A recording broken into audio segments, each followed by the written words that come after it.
Hey guys, good morning and welcome to another episode of Mission Weekly Flight Report. Well, it's supposed to be weekly, but as you know, I'm on call and sometimes I don't get the opportunity to be here to sit down in the studio and let you guys know what's happening. Again, if it's your first time here, my name is there on the screen and we want to welcome you. Definitely, we encourage you to give us a thumbs up, leave a comment below so we know where you're watching from. Please subscribe to the channel. You can follow me on the different social media outlets. You have Facebook, there's YouTube, there's Instagram, and there is also TikTok. And while you're watching, tap that screen, give me some love and some wow, different thumbs up, etc.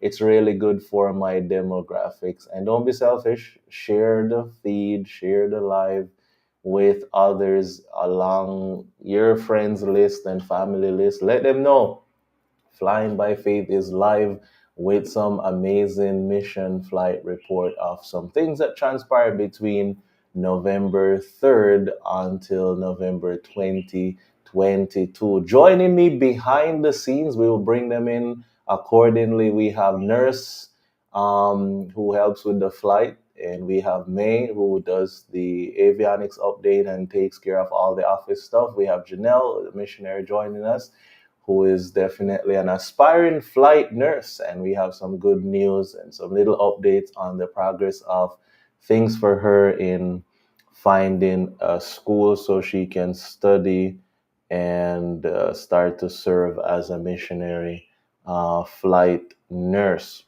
Some of you might not be able to endure the feed, so we're going to do a couple things for you. We have our announcements coming up, and just before announcements or after the announcements, we're going to be transitioning into the report. We do have a Q&A session that will be at the end of the report. That's when we will entertain your comments, your questions. And so stick around for that. You can put it there, we will answer it, and then you can watch back the um, delayed broadcast of this report. That being said, let me share with you some announcements here and prayer requests, some things happening that we definitely like to bring to your attention. So, for those who have been following us long enough, if you ever want to be a part of our fuel support system, which that's all my greatest fear is not having enough fuel to fly these missions. If you're ever impressed to help with fuel that's based here, definitely reach out to us. Put it in your prayer journal. It's about 14,000 pesos per drum for the ones that we get here on this side of Batangas. For the ones in Puerto Princesa, for that storage, those cost a lot more, mainly because of shipping all the way over there. One drum of that would be 25,000 pesos, but the ones here close to the hangar is only 14,000 pesos. The dollar equivalent is on the right. May is definitely working tirelessly to get all the different wirings and materials to do the upgrade on the airplane. We're going to bring her on later to give you some more info on that. So far, we're looking at a budget of 117,000 pesos, 793 or 2,000 US dollars. So that's all the wirings and different things that would be needed to make the upgrade happen. So if you've been following, May came in. She's going to be helping with the avionics side of the airplane along with the office. And those are the figures. So put that in your prayer journal. We're praying for that. For the tools, they're looking to be about $500 or 29,448 pesos, mainly because you need the tools to make the work easier and practical. Then in the event that they need to be pulled off and checked every so often, those tools will continue to be used. So it's an investment for us to begin with. We're praying for a missionary pilot, particularly for the Batangas base. We do have some applicants. and we've been processing them. Some are still in flight training, they're working on other things. Some said they will get back to me on things. So, anyways, we're praying that we could find a competent pilot who could even come and cover for a couple of months to keep the service going so I can finish up my commercial training and some other things. So, we're praying for a missionary pilot that can come fly this airplane and keep the ministry and the service open for the Filipino people. We have Nurse Nelson, and sometimes we'd like to give her a break. Having one nurse, just like having one pilot, can be strenuous at times. So we're looking for another missionary flight nurse. If you are a nurse by profession or a graduate of nursing, whether you pass the boards or not, reach out to us or share this with someone else that you think might be open minded enough to come and volunteer with us. We'll train you, we'll get you the resources, we provide for you food, shelter, housing. We do everything we can to make your stay one of comfort. We're definitely praying for another vehicle. The team is growing. We need to move around.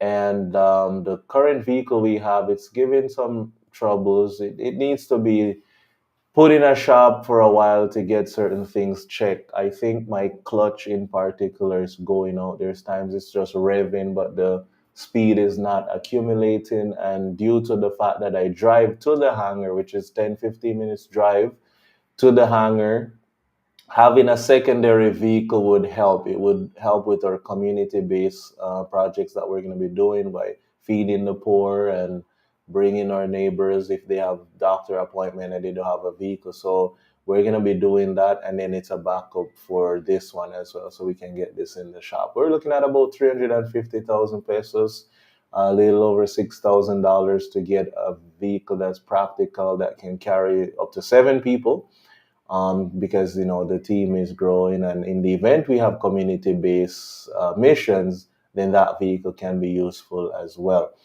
I have had some various nicks or rocks hitting the propeller ever so often, which means I have to be filing down the propeller more often than I want to. And so one of the fix that will definitely help is having a bigger nose fork, or basically get that airplane further off the ground. And by doing that, we change the nose gear.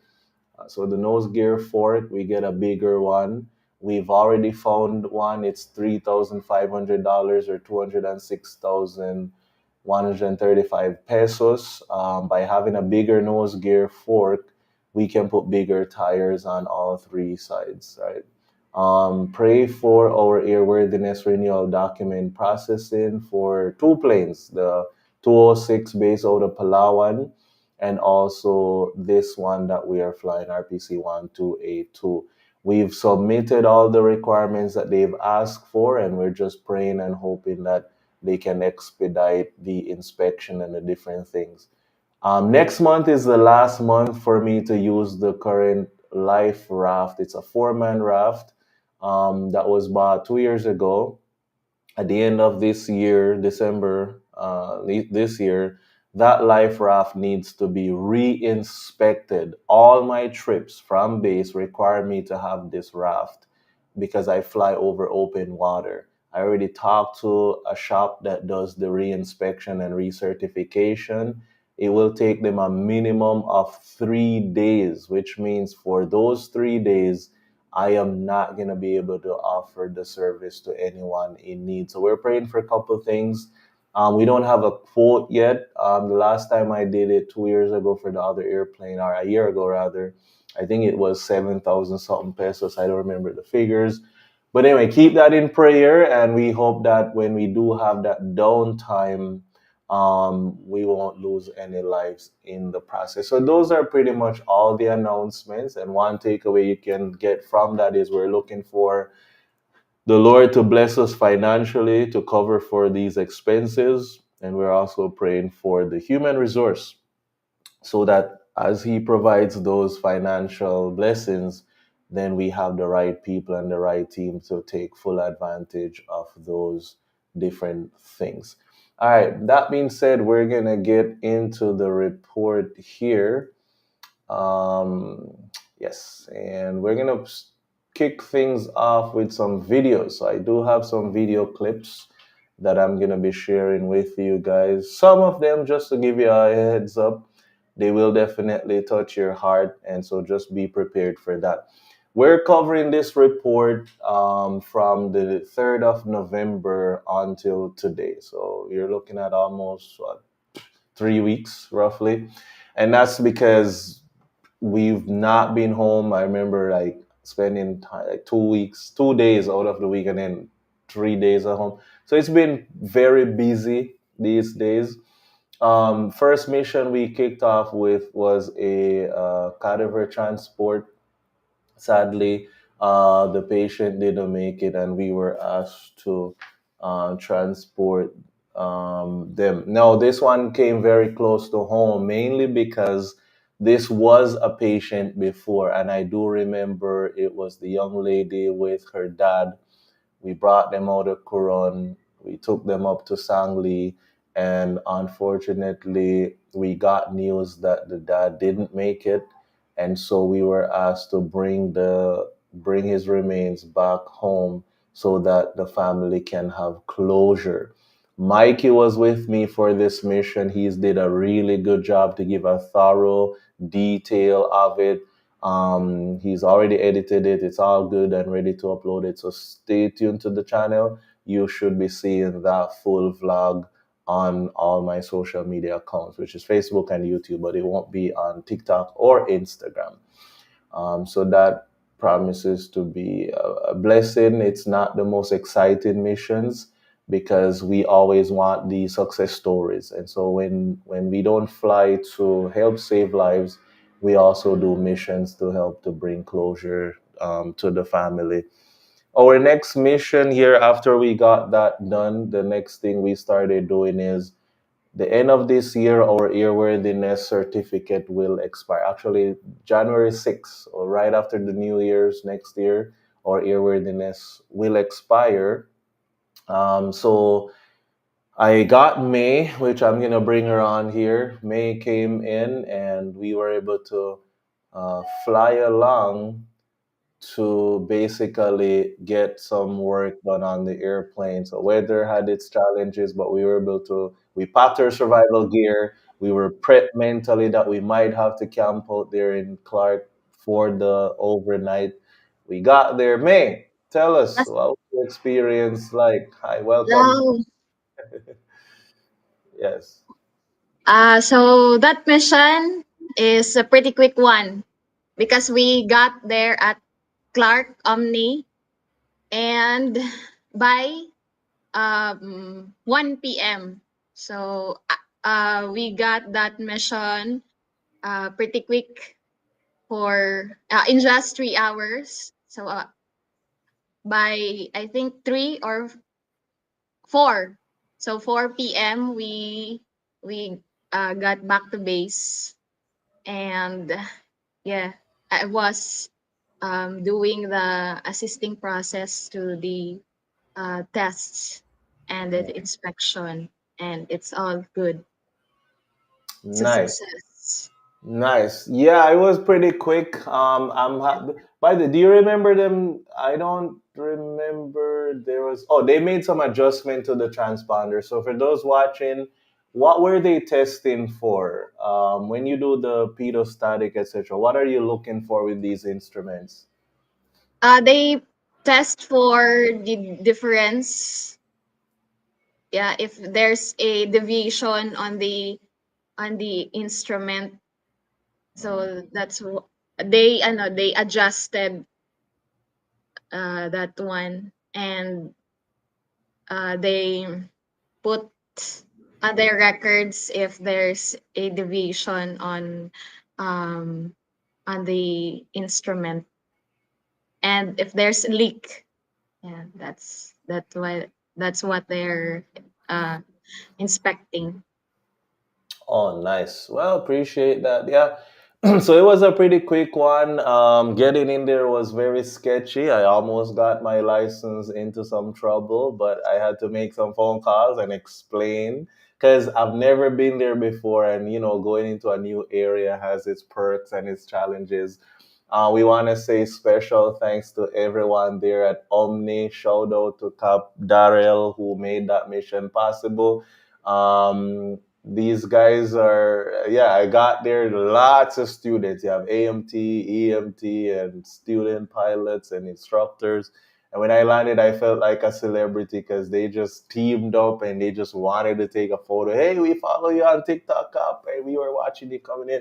So anyway, it's been a delayed post, but we want to say shout out to all those students and instructors there at Omni Aviation who gave me a very warm welcome to their world. And I don't think I'll be coming back for various reasons. But anyway, so this is a check, guys. The pedostatic system, transponder ELT, these are stuff we check pretty much almost annually. We're checking everything to make sure that these things are well calibrated. They're doing Mhm. what they're supposed to do because we use them a lot on every flight. Yep. So we just want to make sure that they're doing what they are supposed to do. So thank you so much, May. Appreciate it. Next, don't go yet. Next, after that, we were basically May was still with me Yeah. when we went to Brooks Point. Brooks So Point, we yeah. yeah, so we loaded up with some cargo and everything, and we went up to Brooks. And the plan in Brooks was to work on the installation of the G5. So May, tell us a little about that G5 and what is it supposed to be helping with. So G5 is uh, used to, yeah, for to help the pilot or to aid the pilot in navigating the aircraft. So the G5 mainly used for two functions. You can use it um, as the attitude and also attitude indicator, and you can also use it for heading or directional. So yeah, um, it's electrically operated, and uh, you can use it without um, being able to use um, the pneumatic or the vacuum system because Mm, it is electrically operated. nice, nice, nice. Well, that's good. How much were you able to get done with it? I mean, we got there, you found some tools, and you went through your wiring and stuff. Did you have any challenges? How were you able Yes. to get it done? So for now, it's 90% done, and uh, me and Kuya Adru Hasford in Brooks Point base, the other base of PAMAS, were able to build the connection for the G5. And the only thing that's needed is to put it inside the aircraft. So Mm, we decided to build it in the bench away mm, from the aircraft. So okay. in that way, the aircraft will still be flyable. Nice. Yeah, and I appreciate that definitely because my mindset is I don't want to ground the airplane just to do avionics upgrade because as you know this is an air ambulance, and so I appreciate the fact that these guys are willing to work with me with my little terms that I have. Hey guys, I told me as you do this upgrade, do it in such a way that if a medevac pops up, we can just button down the airplane real quick, secure those wires and stuff, and go fly, right? Because I've been surviving without them. They're just coming to help make things, um, I guess, safer and more redundancy in the system by having more reliable instruments. The vacuum system is out, so we're putting instruments into not have to depend on a vacuum system and make it more electronically driven. By the way, does the G5 have a backup battery that gives a certain flight Yes, time, right?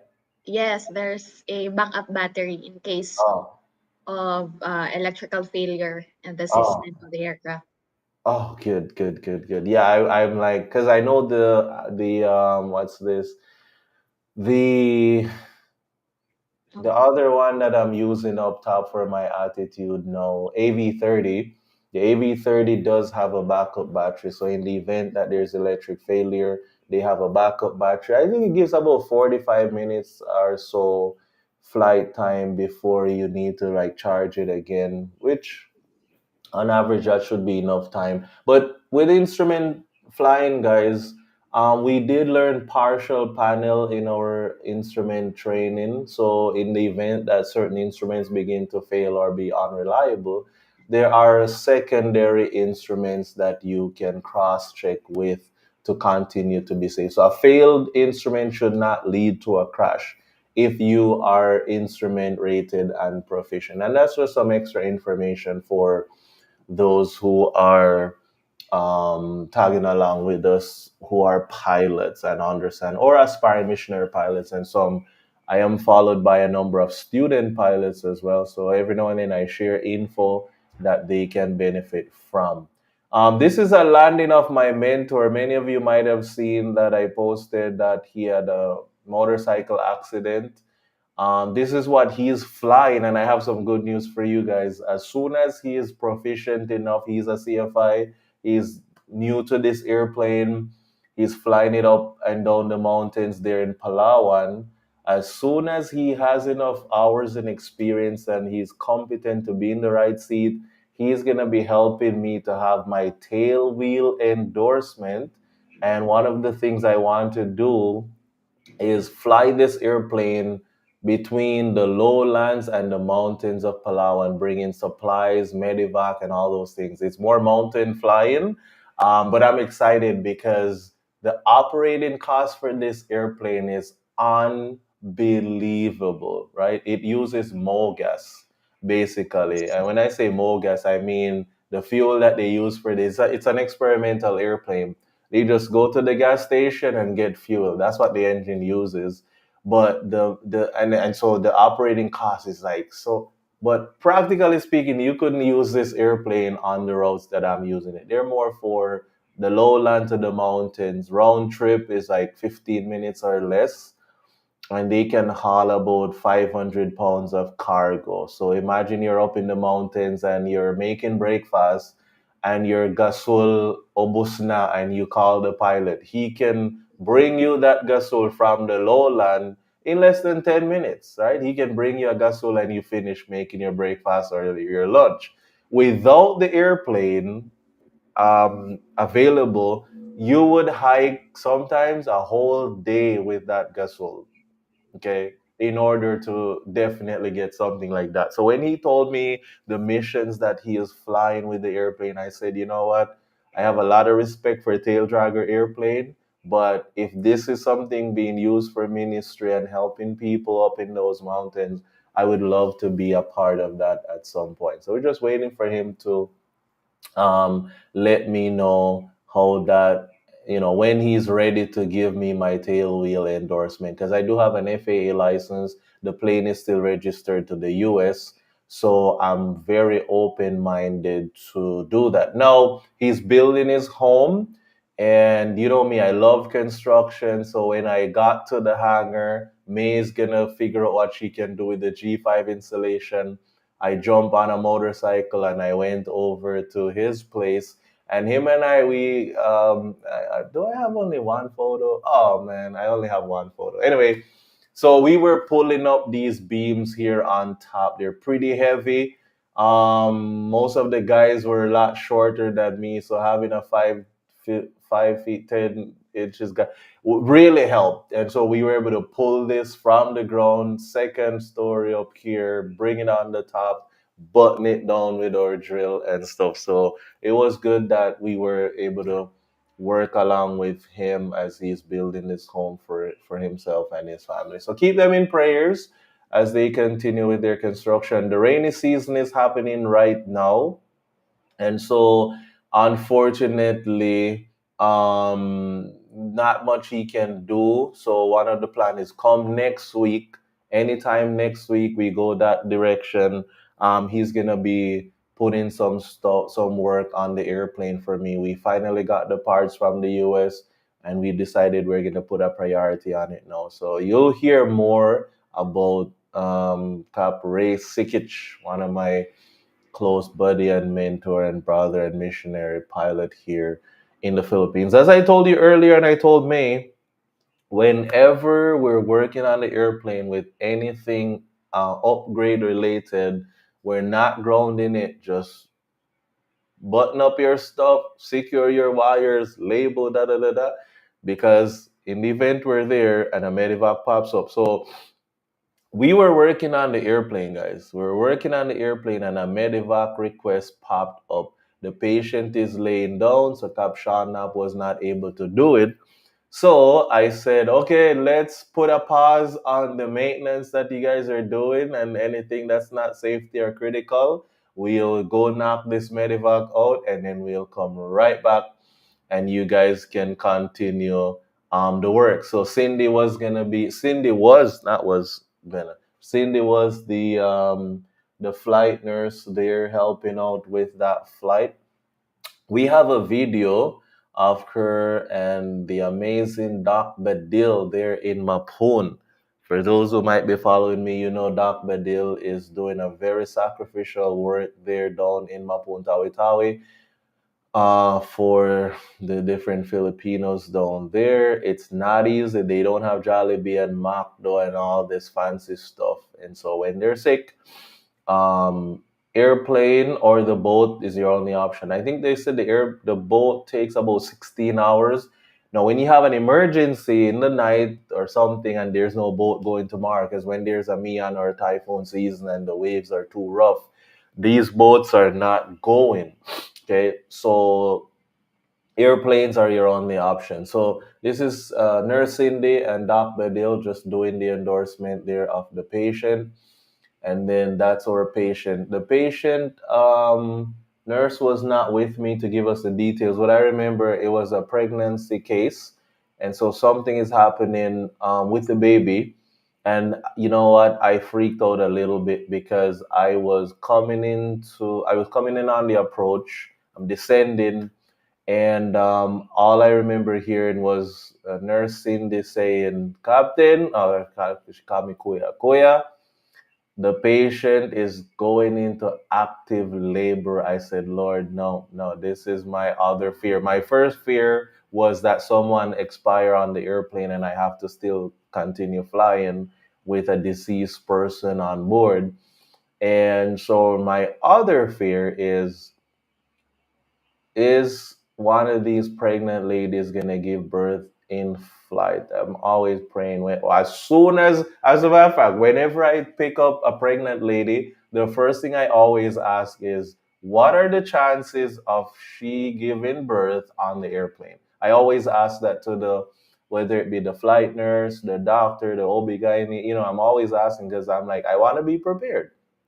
And so I think this lady was close to her due date and having some complications, needed to go out. Sadly, the island doesn't have an option to do a C-section, right? So they have to go out. And I picked her up, active labor, and I was just praying. I remember I contacted base. I said, get Ma'am Laurelie on standby right there when we land, because in the event that this lady is gonna give birth on the airplane, on approach, and then continue after landed.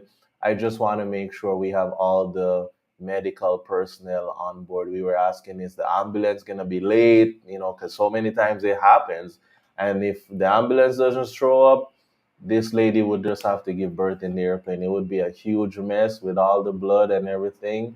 And we're not prepared for that. But nonetheless, we got the mission done, and we were able to help her to get to the hospital. Haven't gotten any updates if she and the baby are doing okay, etc.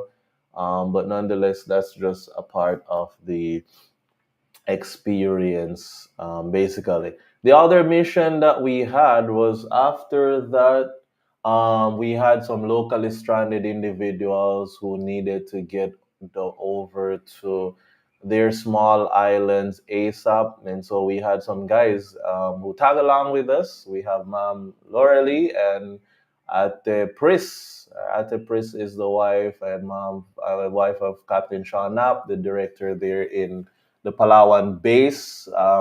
We go way back, right?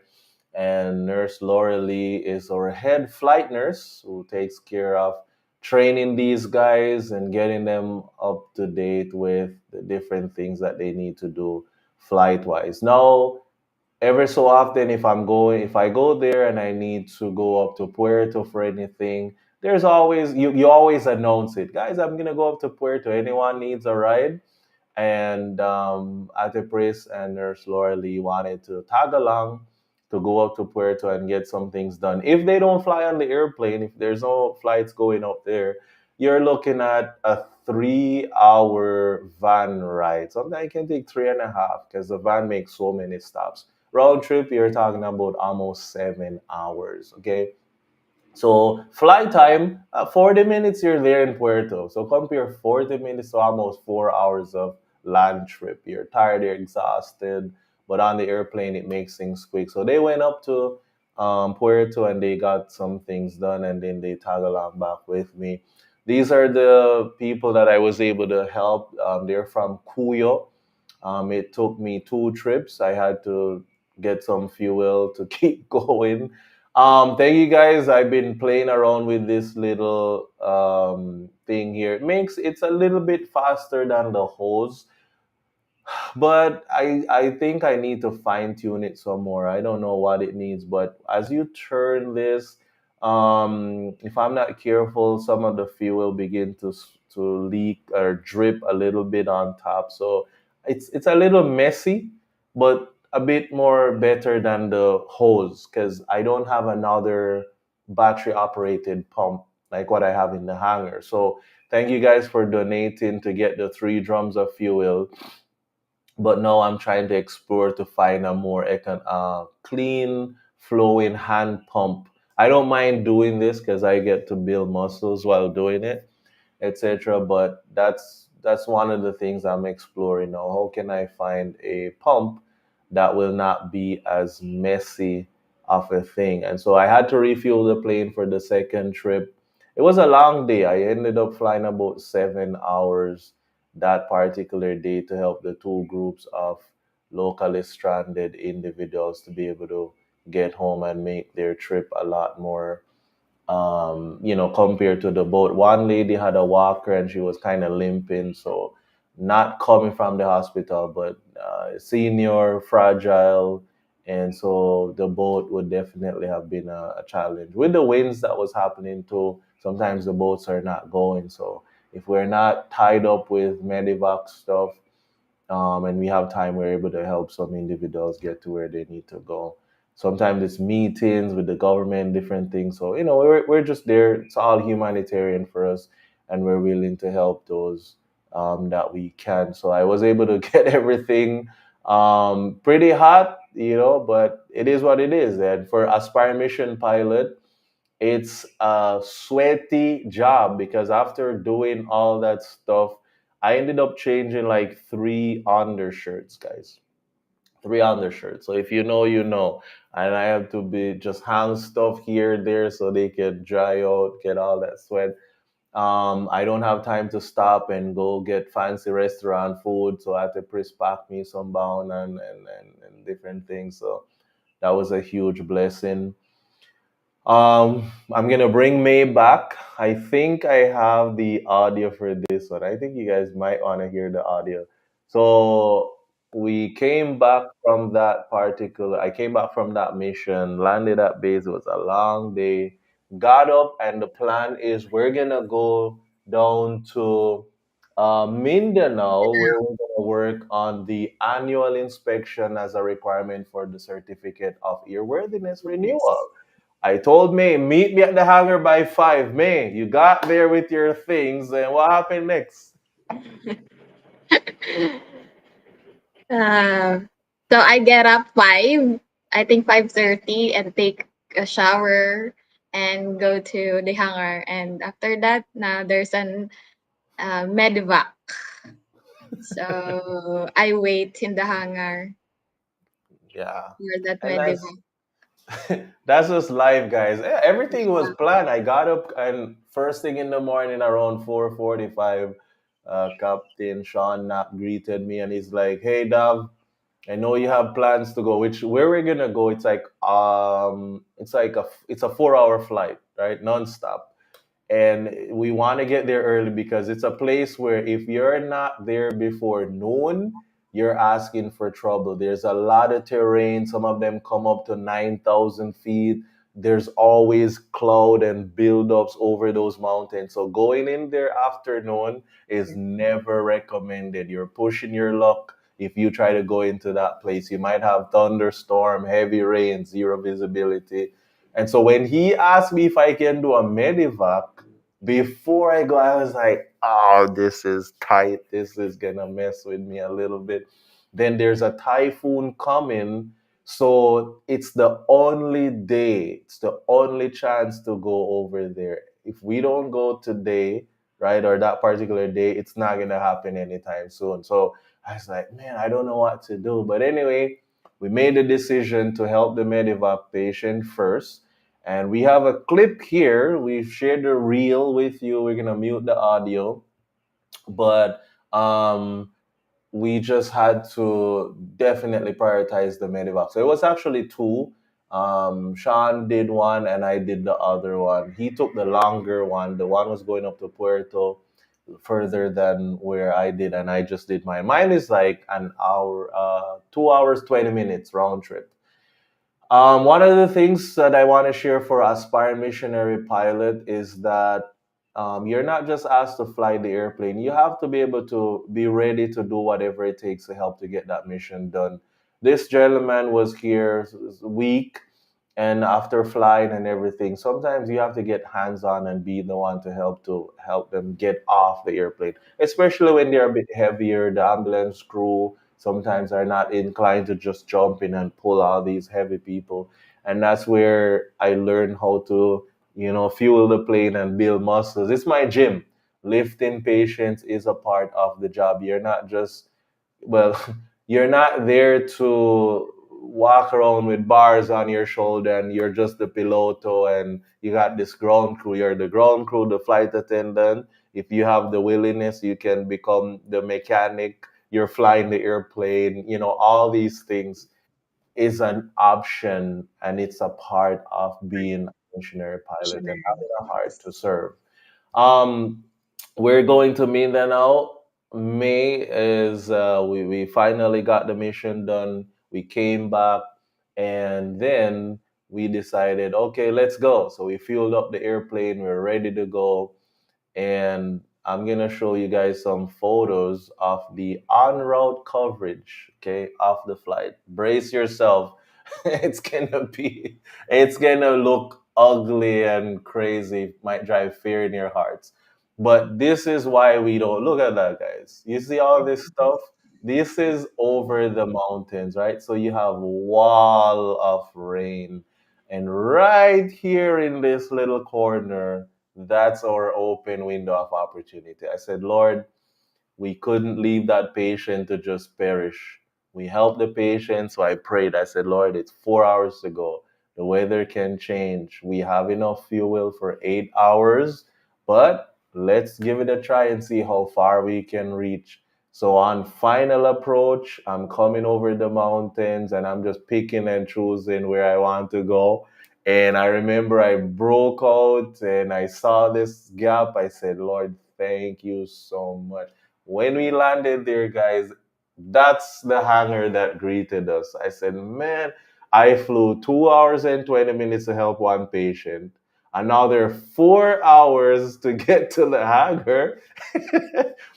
And that's the hangar that is greeted me. We cannot work on the annual inspection outside the hangar.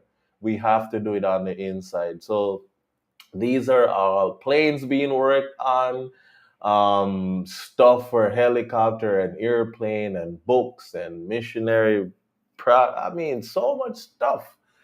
You would think, right? 4 hours of flying, another 2 hours, so 6 hours and 30 minutes flight time roughly, and you're greeted with a hammer like this. You don't have a ton of guys around. So I just got a dolly, and Kuya Terry came to help me, and we got Farm Stew there with brother Ray. He came, and we just started moving stuff right there and then. We didn't go. Oh no! By the way, before that, we were greeted. They greeted us. Sister Don and brother Ray from Farm Stew came, and they said, "Hey, are you guys hungry?" I said, "I can eat the world right now if you give me on a plate." So shout out to them. Thank you guys so much. Happy Sabbath. Good morning. They really were very hospitable. They gave us lunch every day we were there, and we had something to eat first because this was gonna take a lot of energy. Now look what happened minutes later, guys.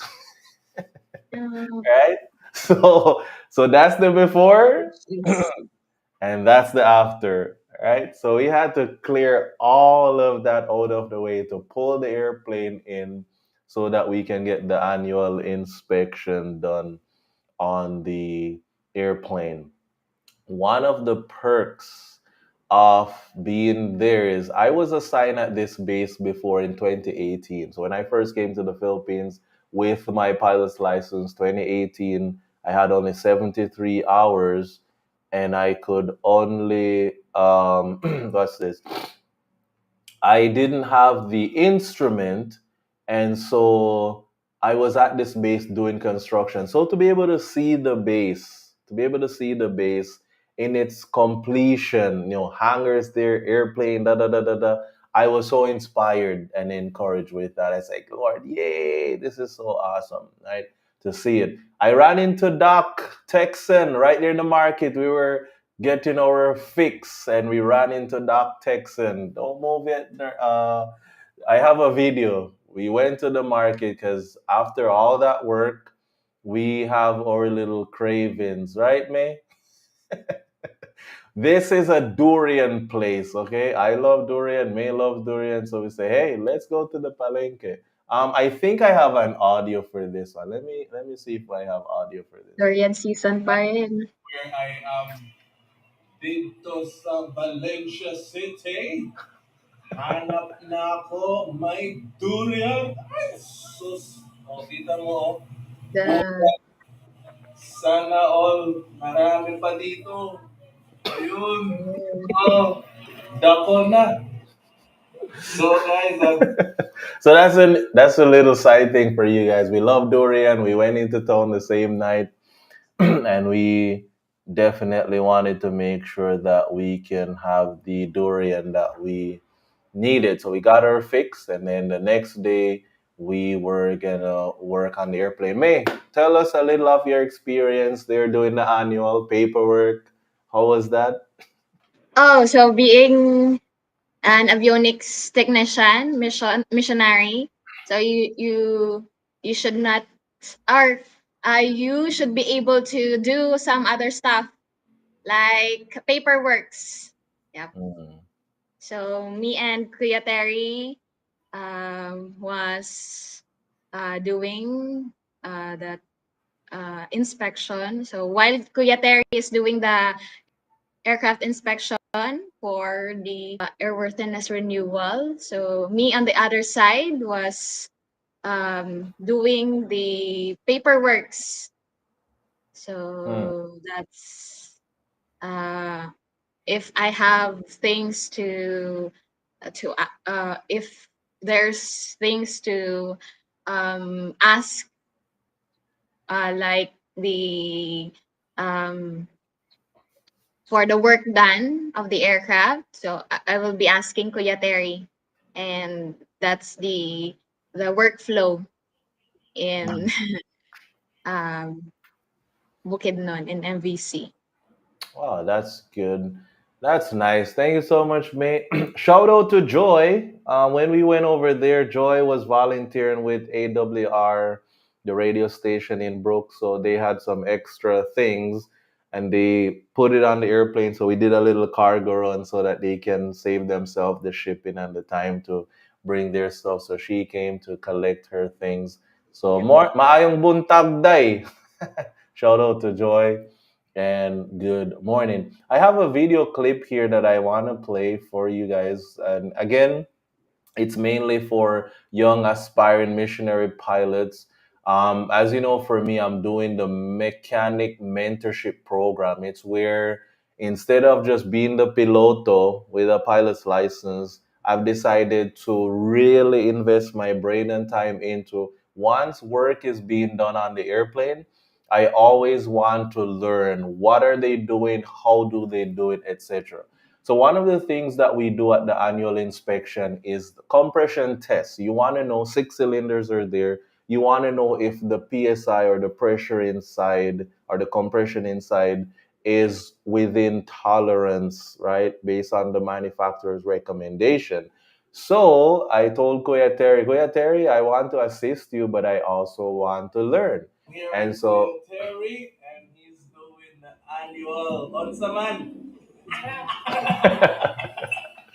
Yep, so we're getting some pressure in this and checking our compression. So we pull the plugs, and that's how I learned by tagging along with these guys. Welcome to Mindanao. Hey, go check out my Facebook. Yeah, yeah, man. I need to change the sign, guys. It's old. It's hearts. The P. all right, so more durian coming up. Stay tuned. So, anyways, in the mentorship program, just working along with the mechanics, I get to do a lot of things. I get to work supervised by them. They help to troubleshoot some stuff every so often, and so the more open-minded you are as it relates to mission aviation, is the more you can learn.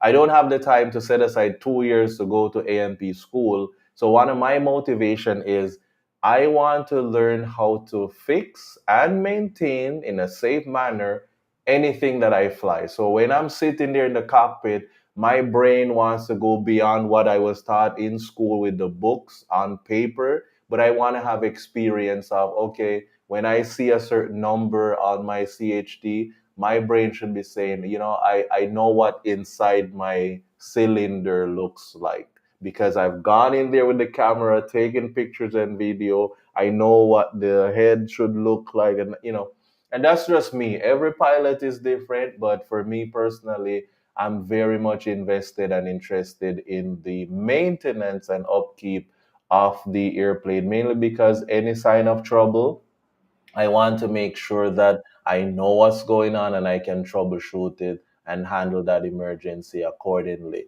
I had the opportunity to go back to the Sulads. I used to stay across from Sulads campus, and I got a chance to run into Mam Bibim. Shout out, Mam, Maayong Buntag. I didn't get a chance to go back and see Kuya Edgar, but nonetheless, I gave my greetings.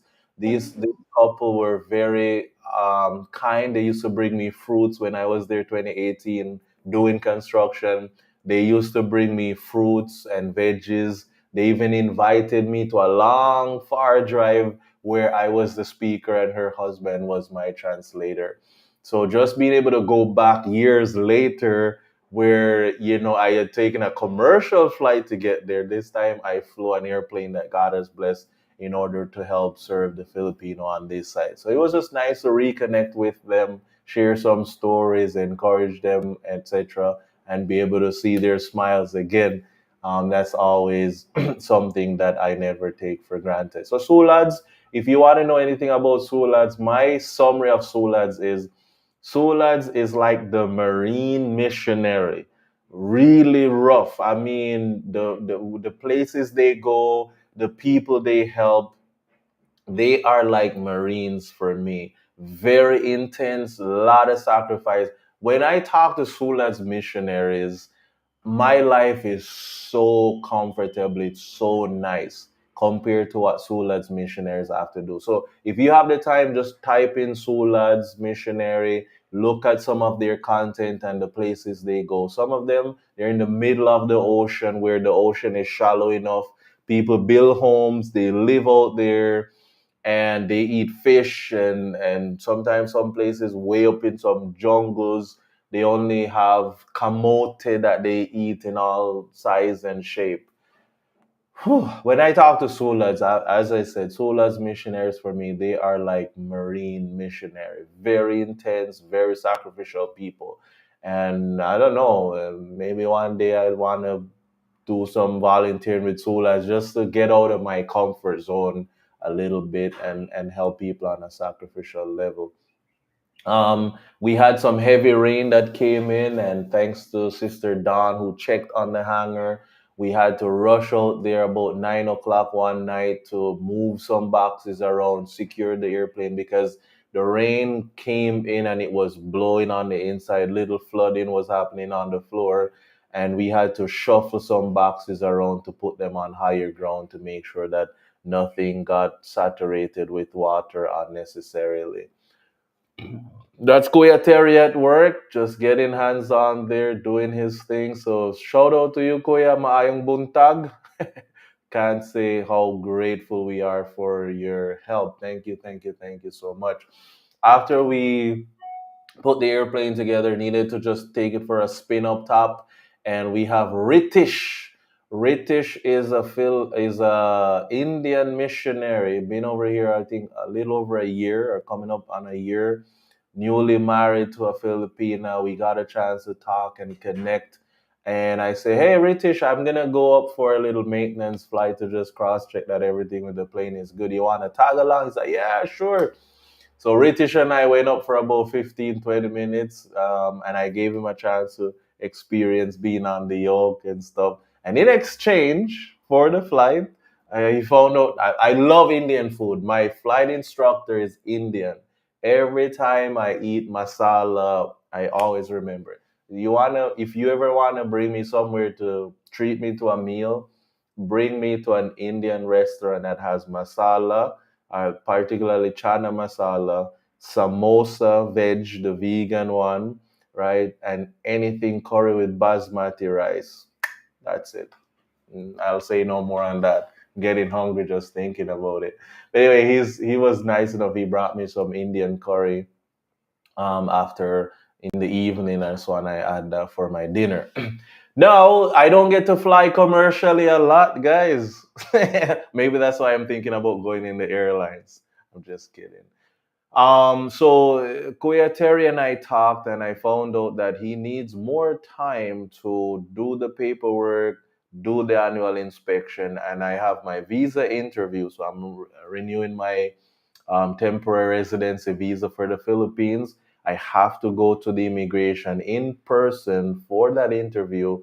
So I'm running out of time. Kuya Terry told me early enough that he cannot finish the plane, and we head back to base to catch that appointment.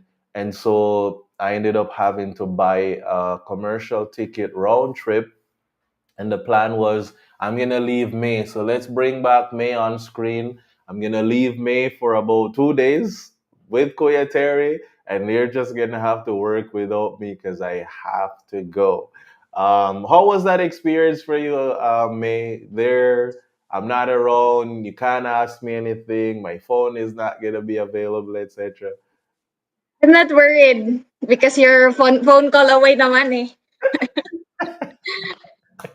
I know, So right? the task and the things is smoothly done. And Mm. yeah, thanks to Kuya Terry. That's nice. Yeah. Success. Yeah. So I I really wanted to be there though, because I want to learn every minute detail of an annual inspection. So when I had to go, I was like, man, I'm gonna miss out.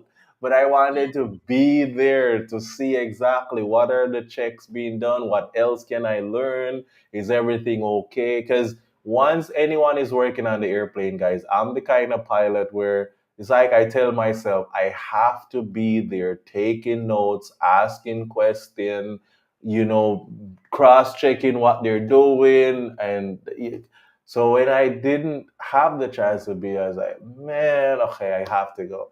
Couldn't do it. But anyway, thanks, mate. Shout out to Granny Mary. She's awesome and amazing with Kuyavani as well. Both of them coupled together, this mom and son. They help us a lot with a lot of our paperwork. Oh, I couldn't pay these guys for what they do. And so they took it upon themselves to do the paperwork and all these requirements for me. And so we were able to get it done, and we had a nice little talk and etc. with the different individuals. Then I jumped back on a commercial flight. I almost missed my flight, by the way, guys. I didn't tell anybody. I almost missed my flight. I have videos that I'm gonna share with you. So I'm driving up, right? Thanks, man. We'll bring you back later again. So I'm driving up to the airport because I was like, man, to take the bus is gonna take me a lot of time. So fortunately, they have a vehicle there, a Toyota Hilux. So I said, you know what, I'm gonna borrow this vehicle, park it at the airport, go fly commercially, get up to Manila, do the interview, jump back on another plane the next day, and come back and then just drive home. Because if I drive my own vehicle and I'm not taking the bus, then it makes it easier. Thankfully, I didn't have to rent any vehicle because one was available at the base. A lot of the missionary, like the director and his wife, was not around. Some of the other missionary pilots were not there either. So the vehicle was available, and I took advantage. Greedy me, definitely have to stop by. I saw this huge durian place, and I couldn't help it. So anyway, I stopped by just to grab durian, add it to my dinner. The GPS messed with me a little bit, took me to the wrong place. It was airport, but not the one that I needed to be. So when I fixed the GPS, I was an hour and a way out. My boarding was nine something. Listen to this video, guys.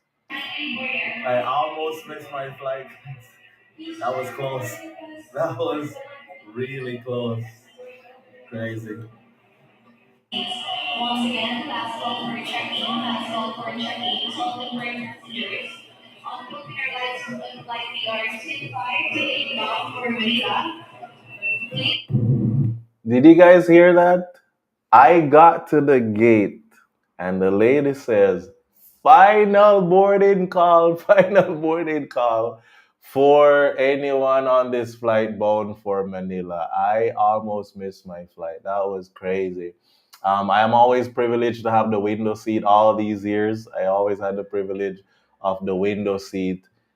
And then I got the interview done, and I always like to chit chat with the drivers. That I took a grab at. This was like 2 a.m. in the morning, guys. So I'm gonna head back to Mindanao, where Maze finally they've messaged me that they're almost done. My return ticket is ready to go. My day started at 2 a.m. in the morning. My flight is 3 o'clock. I think I left the place I'm staying at maybe 1:30 a.m. This was what greeted me. Some of these drivers are very interesting. Under the principle of command responsibility, a leader or a commander is supposed to be responsible for what his people will do, would they do. Basically the same dudes as in the past. So I was just catching up with what the driver was watching. Very interesting. It's I think Duterte is under some interrogation for how he led the Philippines, and then I was looking at the weather with this typhoon coming in. I said, Lord have mercy. This was the landing a little bit of the another. I always have window seat. I don't know why they like to put me out the window, but I like it because I love looking out the window. This was the flight there on approach going into Puerto Cagayan de Oro. As you can see on my title, guys, I have hit 1,500 hours flight time. I'm over 1,500 actually. When I did this, I flew maybe like 20 hours later since the recording of that video till now.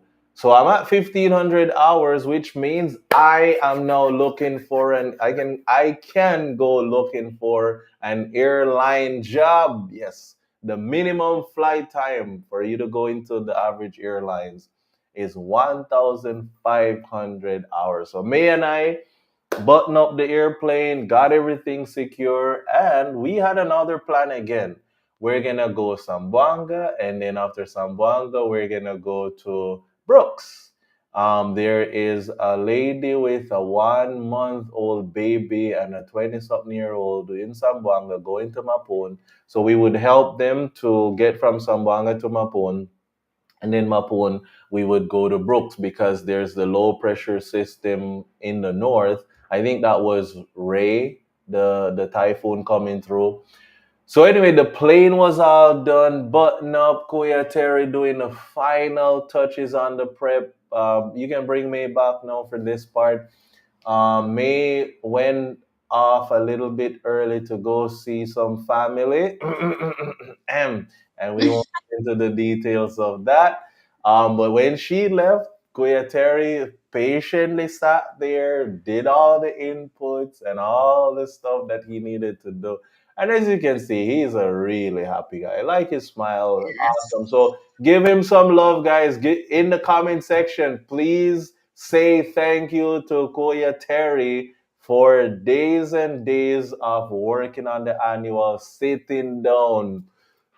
I just watched him sat there 1 hour, 2 hours. So physical work, paperwork. It was a lot.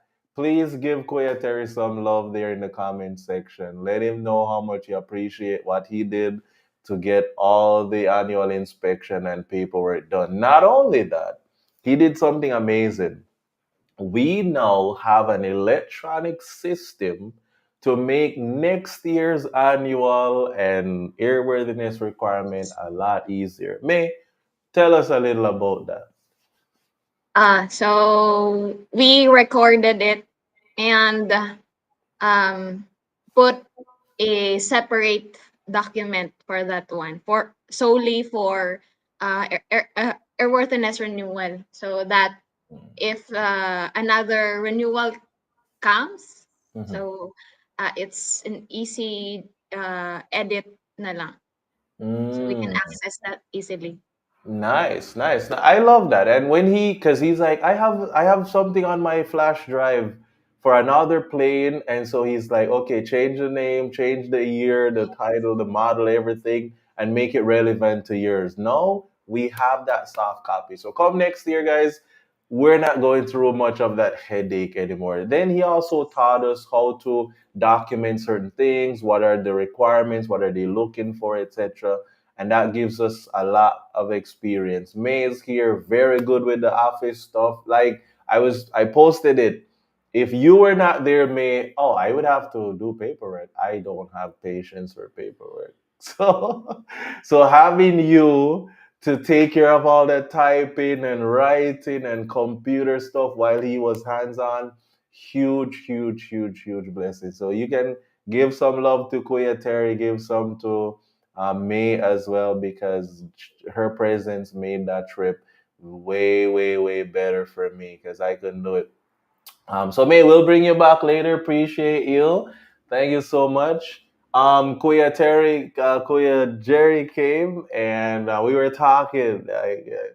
He made some content and he tagged me. So really awesome. I was sitting there at the hangar, just looking at my flight plan and everything for tomorrow. He just came and he's like, brother, just in case I don't get a chance to see you before you leave tomorrow morning early, he came and he prayed with me and encouraged me, etc. So going down there, I met these guys when I was not accepted in Palmacia to fly an airplane, and when I was there doing construction, they were like the family who embraced me. They figured I like durian. They always bring me durian.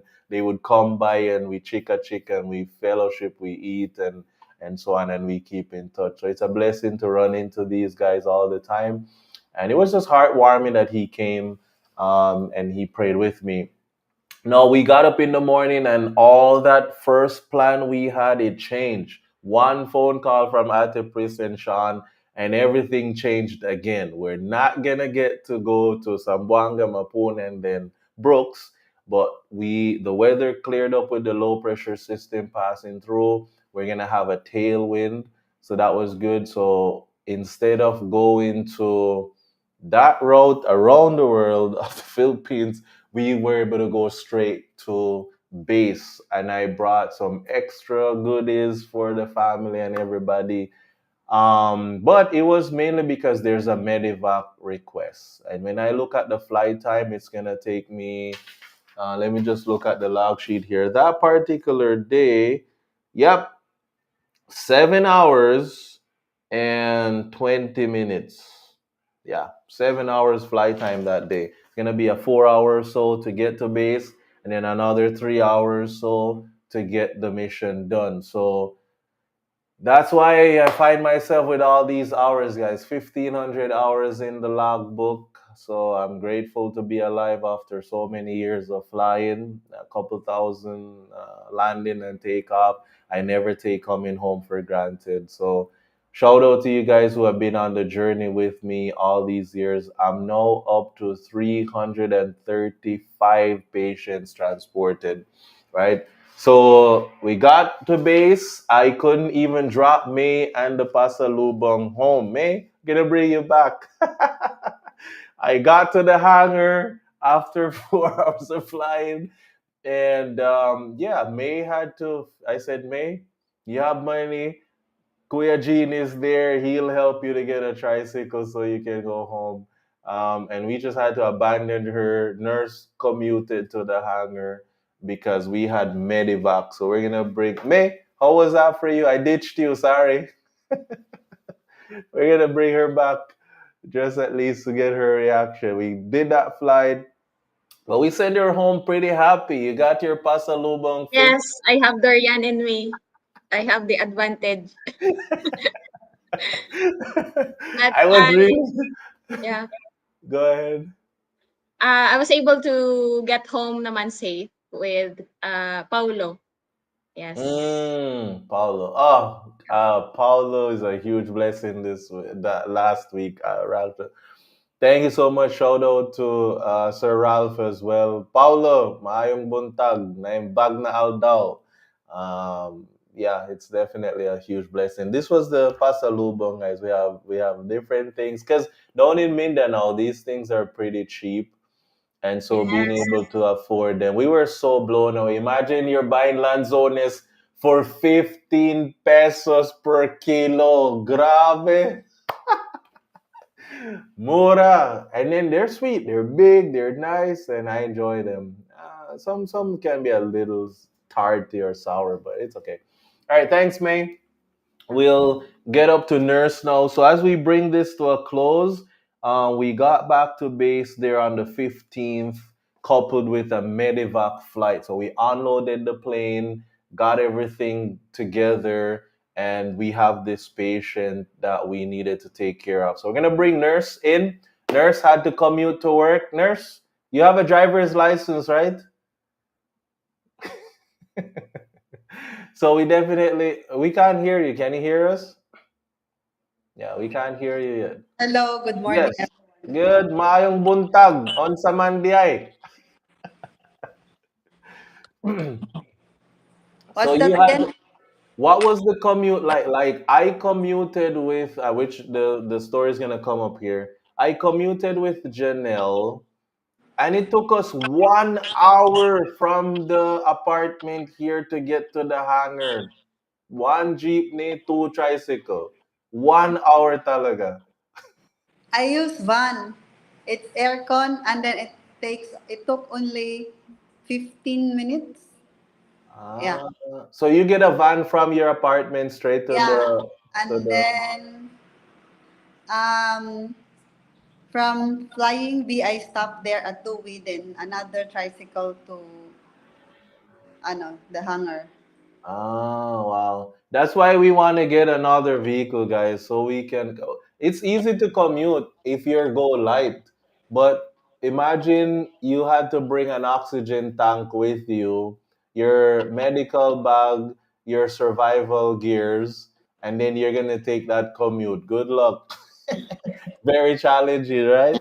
So one of the takeaway from this, guys, is we don't have everything to our comfort that we would really want to have, like another vehicle and all these things.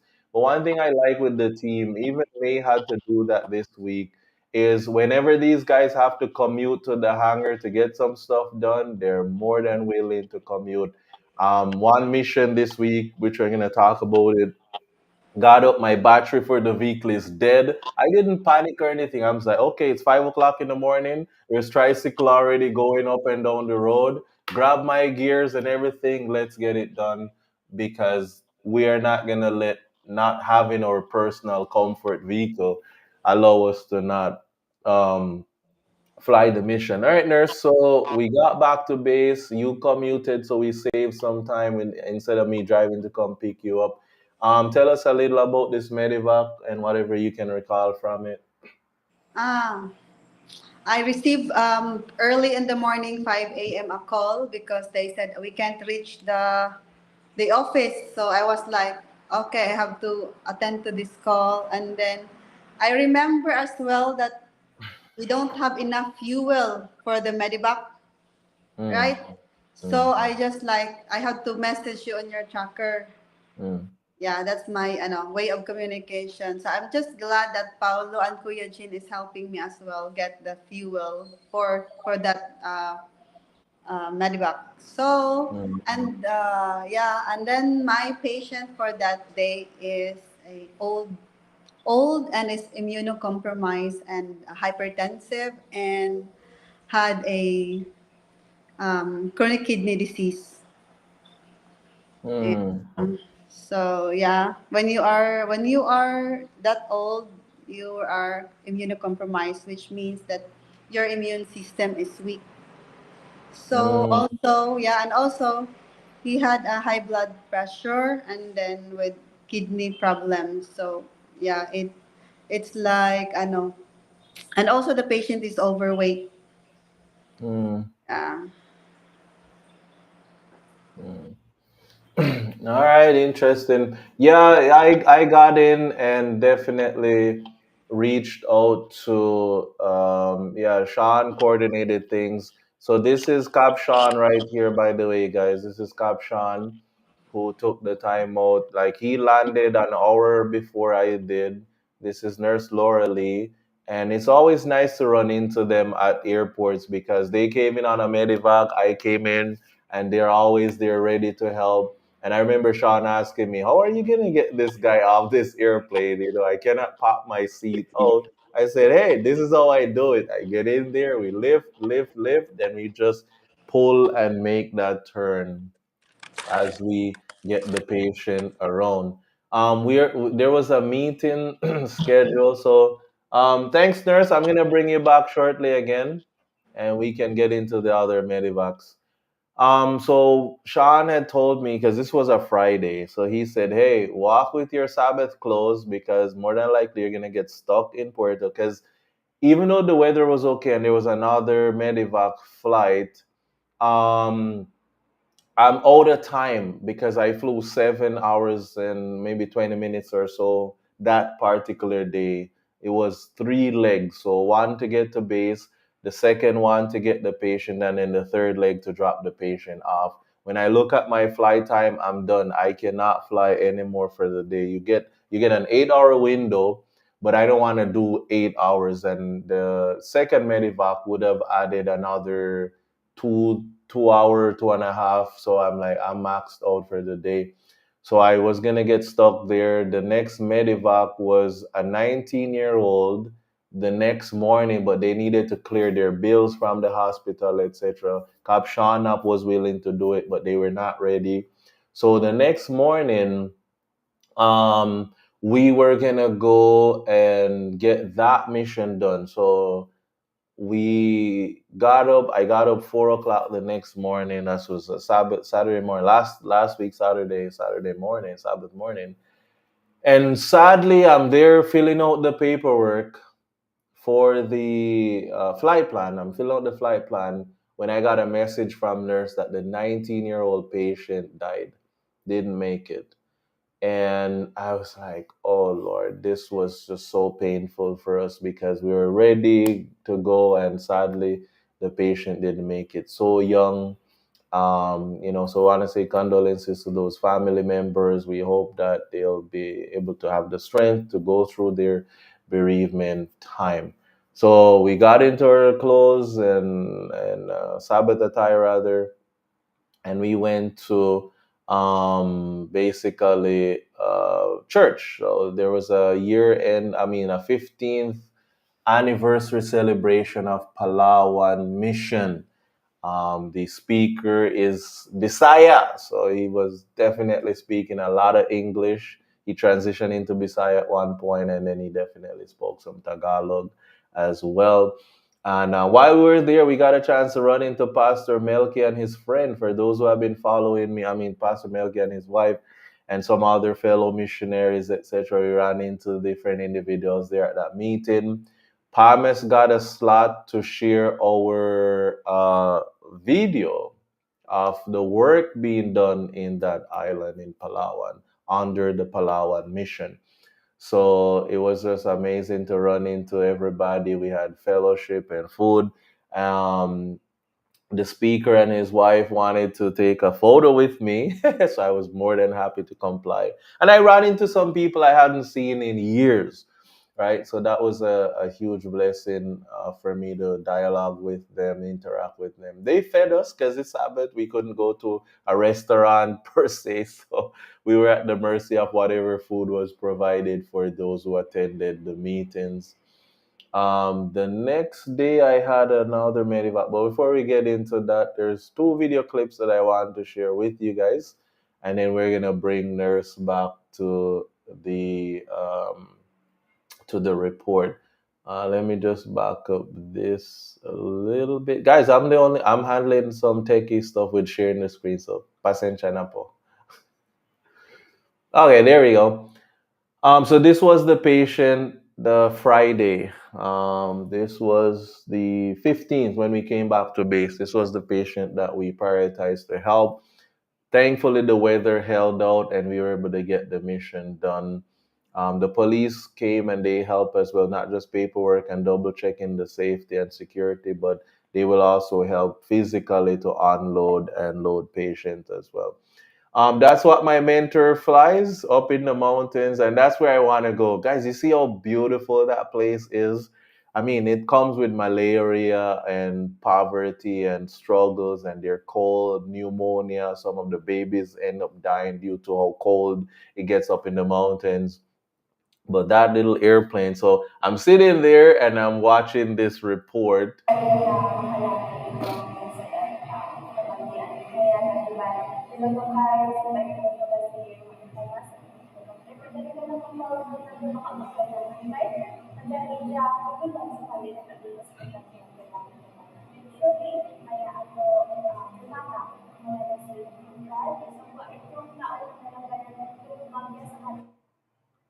Right. So that report really inspired me a lot to want to definitely get my tailwheel endorsement and go help with some of those missions up in the mountains. A typhoon was coming through, had 100 something knots, winds blasting. It's heading towards Batangas. Batangas was under a level one, I mean, signal number one warning for this typhoon. I couldn't make it home because I was like, man, I need to protect 3.5 million pesos behind me because if I take this back to base and that typhoon hit Batangas, we might lose the airplane to damages. So I had to hang tight away from home. And when I'm there trying to cope, I start making some content and doing some weird things, right?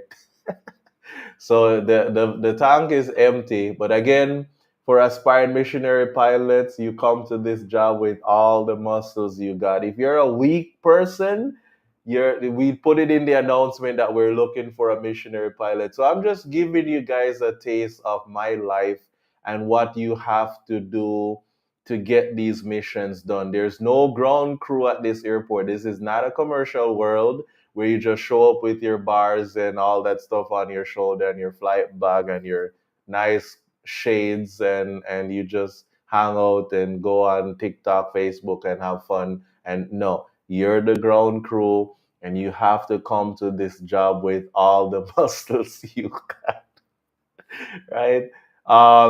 We had another new nurse coming to join us, so we needed to get something checked on the airplane, and as a result of that, she traveled pretty much all throughout the day and late in the night. So nurse was able to help her to stay with her because the room nurse stays that had two beds in there. So she came and she was able to spend the night. Nurse, we're gonna bring nurse back. I forgot her name. Was it Doreen? Was her name Doreen or Elaine? Nurse, what's her name again? It's Diane. Diane, that too. Doreen, yeah, close, close enough. She's gonna, but anyway, Diane came, spend the night with Nurse. They're both Bisaya, so I'm sure they reconnected immediately. Yeah.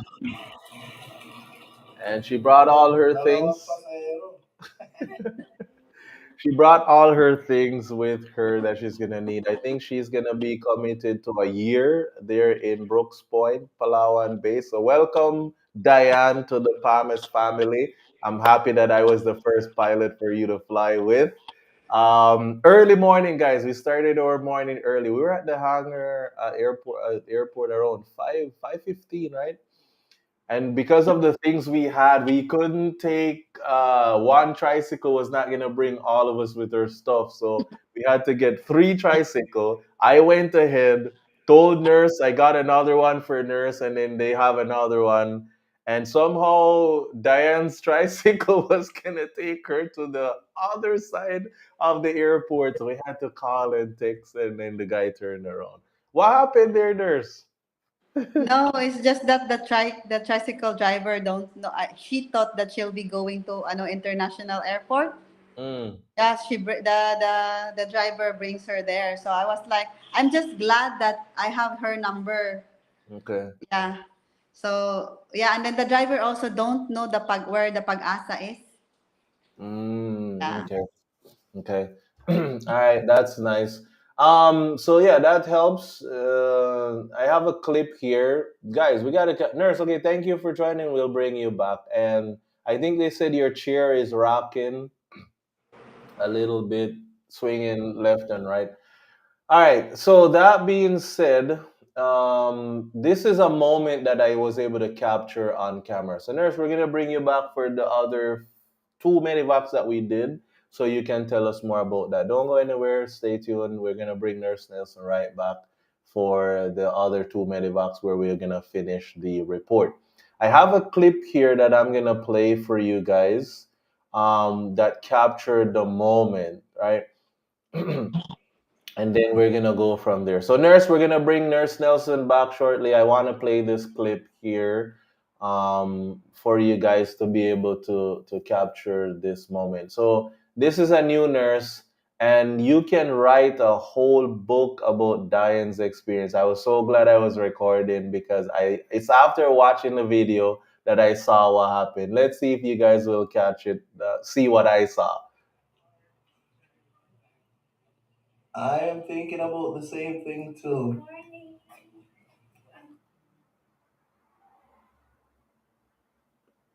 There, right there, guys. I think she got so emotional that she found herself shedding tears. And when I saw that moment, I realized, I said, you know what? I definitely think, let's just watch it again.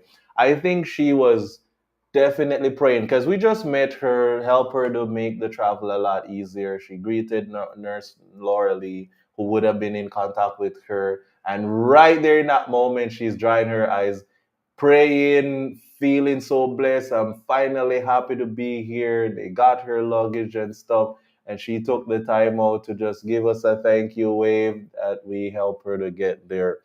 If she did not tag along on the plane, after coming all day, I think Zamboanga, around the Philippines and over to Puerto, she would have to basically take a van with all her stuff for another 3.5 to 4 hours commute. right? And so being on the airplane, it was only 40 minutes, and she's there at Brooks in one piece. After that experience, we had another medevac. So, anyways, we did put an announcement there that we're looking for flight nurse to come here in Batangas. We're looking for one more. Shout out to the Palawan team. They have a new flight nurse she's gonna go through training just like Nurse Nelson.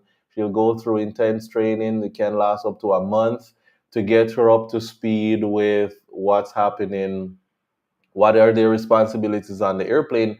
For her first meal, which was breakfast with Ate Pris, we were just picking at her brain, trying to figure out where she's coming from. So she was working in a hospital before coming to join us, and she was sharing with us her work hours and how much she was being paid in a hospital. And guys, when I heard, I'm not going to share the details with you, it's private information, but when she shared how many, like 16-hour shift, but I'm not going to tell you how much she was earning. Man, I almost cried tears. I said, imagine you put in 16 hours of work and her salary was now after she shared that with me, I realized why the average Filipino who did nursing will migrate overseas to work as a nurse. These people are not paid well for the jobs that they have to do in taking care of the sick. They're heroes for me. I've been hospitalized here in the Philippines. I'm at the mercy of the healthcare facility here. And I can tell you, it's not, nurses don't make the money. The people who make the money are doctors. And I won't say anything else on that. So it was a blessing to meet Diane and help her to make her commute a lot faster. Nurse, you can come back now. We have our next medevac, and after this, one more report, and we're pretty much done for now. So, nurse, this was a medevac, Mapun. Cindy here is in the photo, so you're not with me. Yeah. Did you were familiar with the request, though, right? No, because they did not send it to me. Okay. Yeah. Okay, so Sydney. She was stable going up to Puerto. Definitely one of those missions where they're gonna be taking further tests and analysis to figure out what's going on with the individual, right? And so we're just definitely happy. Now, if you're paying attention here, okay, so nurse, you were not a part of this. Okay, I'm gonna bring you back for the one for Coron Puerto, and then yeah, the two Coron Puerto, we're gonna bring you back for that one. Okay. So if you look on this video, by the way, guys, I'm just gonna mute my mic. I need to get something done. Do not touch.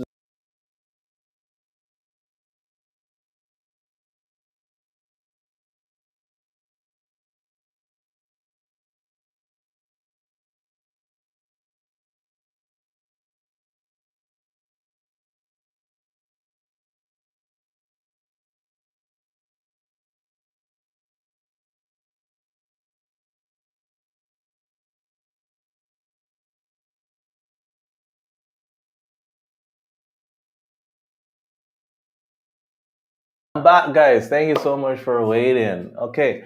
If you look in this video, you will notice that I'm not flying a red airplane. I'm flying my first love, November 5 to 5 6 November. So it was a very interesting week. Needed to check something on the red airplane.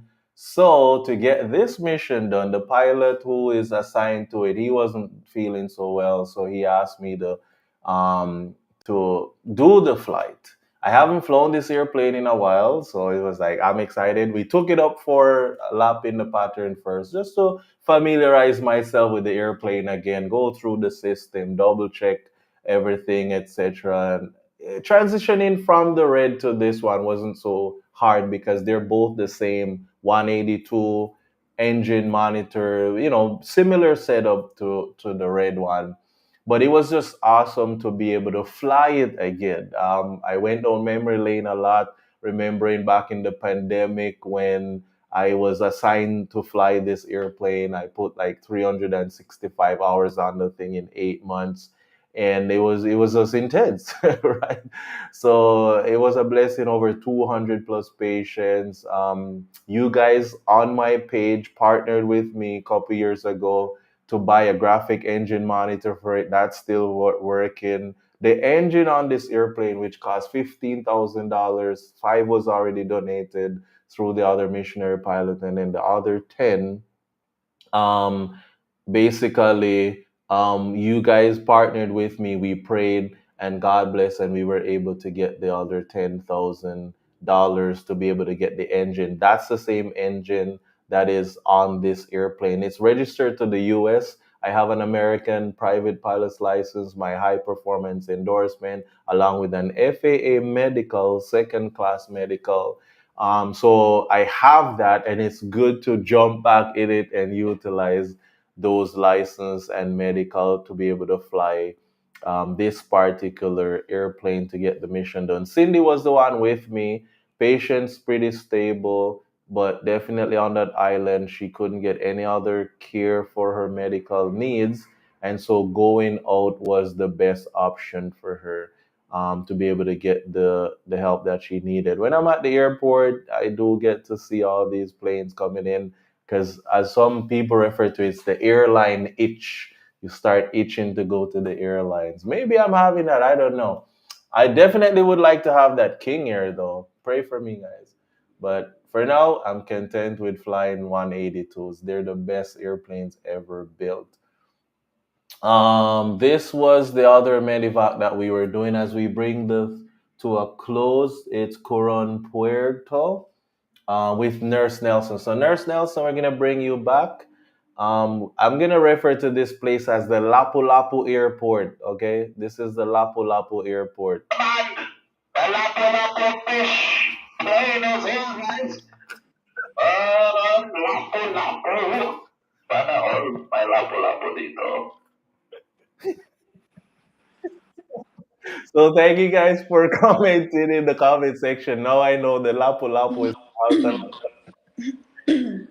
mahal yung isda sa Lapu-Lapu. Anyway, shout out to these guys who fly these airplanes, who get all that good Lapu-Lapu. I wish I wasn't vegan because I would definitely get connected to these guys and taste this Lapu-Lapu.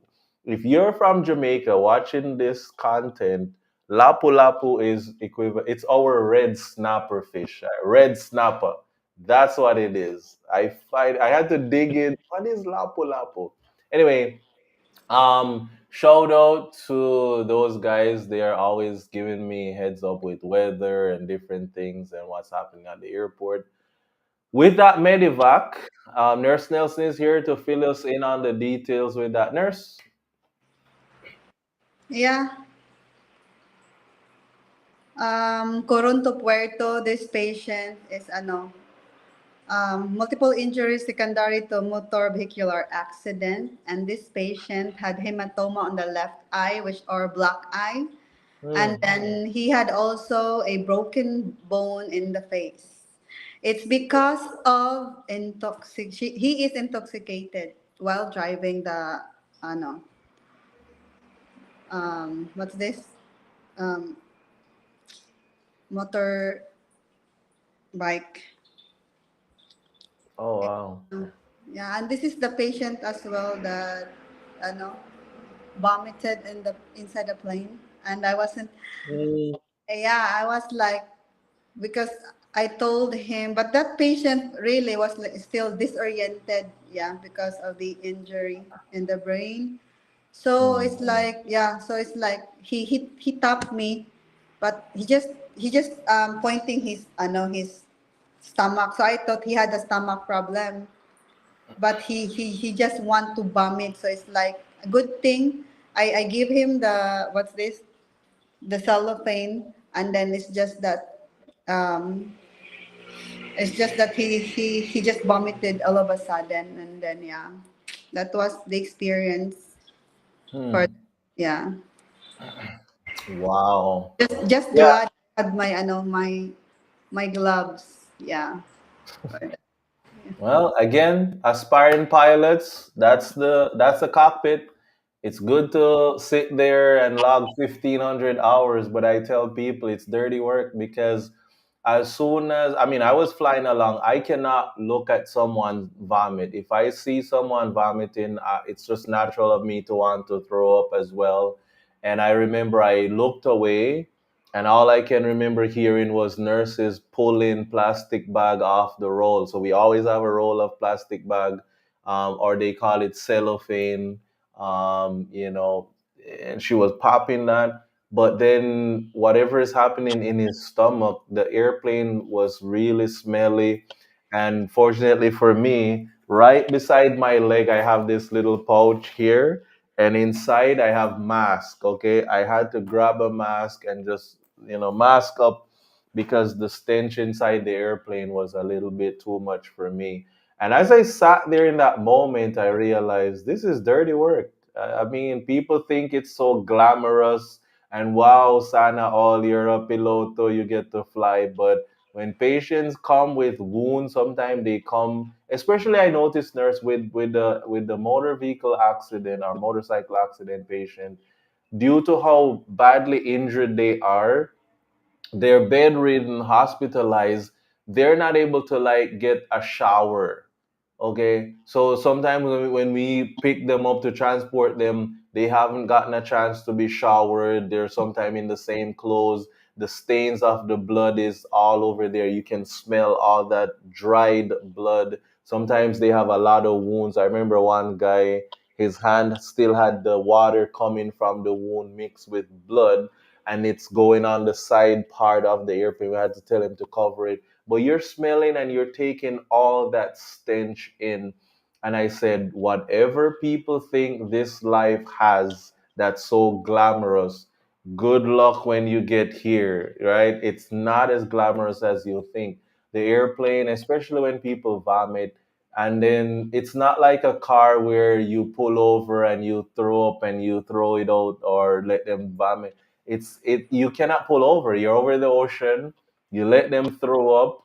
You put it in a bag as best as you can, but that odor will linger in the airplane the whole time until you land and open those doors and windows and spray some Lysol, etc. So again, it's mission work, and it takes you out of your comfort zone. And you have to remember that the people we're transporting are sick people, and so, as the pilot and as the flight nurse, you have to still function at your job, regardless of the environment that you have to work. You can't complain, you can't show any sign of discomfort. I just put my mask, kept flying the airplane, and then I have to now stick the mic to make radio call when I need to talk to air traffic controller because the mask will impede the audio for the mic. So we did you get any updates on this patient, nurse? How is he doing? No. Wow. Yeah. Okay. Yeah. Hmm. Sorry. All right. Timely reminder to us, guys. I know we have our stress. I know we go through a lot, but it's not the best idea to intoxicate yourself with alcohol. Um, to deal with your problems, or even just social drinking or fun. Just remember that after drinking all that alcohol, it comes with another downside to it, right? I think this was when we got there and we were getting ready to unload the patient to get him off the airplane. Thankfully, the ambulance, they all came early on time.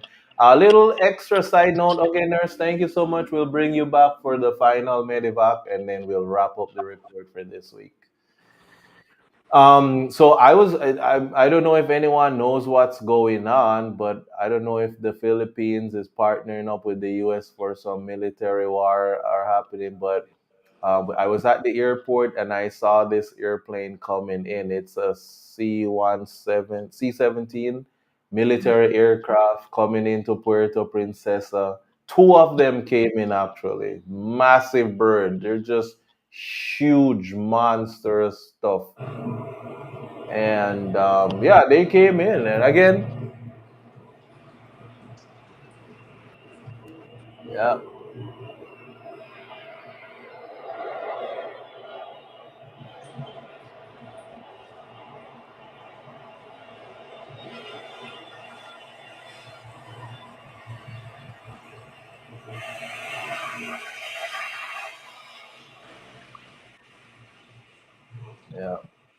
And don't ask why he landed with a tailwind. That's kind of the norm in that airport. A lot of guys, they will, because the ILS is on 2.7, comes with tailwind, and some people will take the tailwind with the ILS instead of the visual on the other end. And these guys are heroes.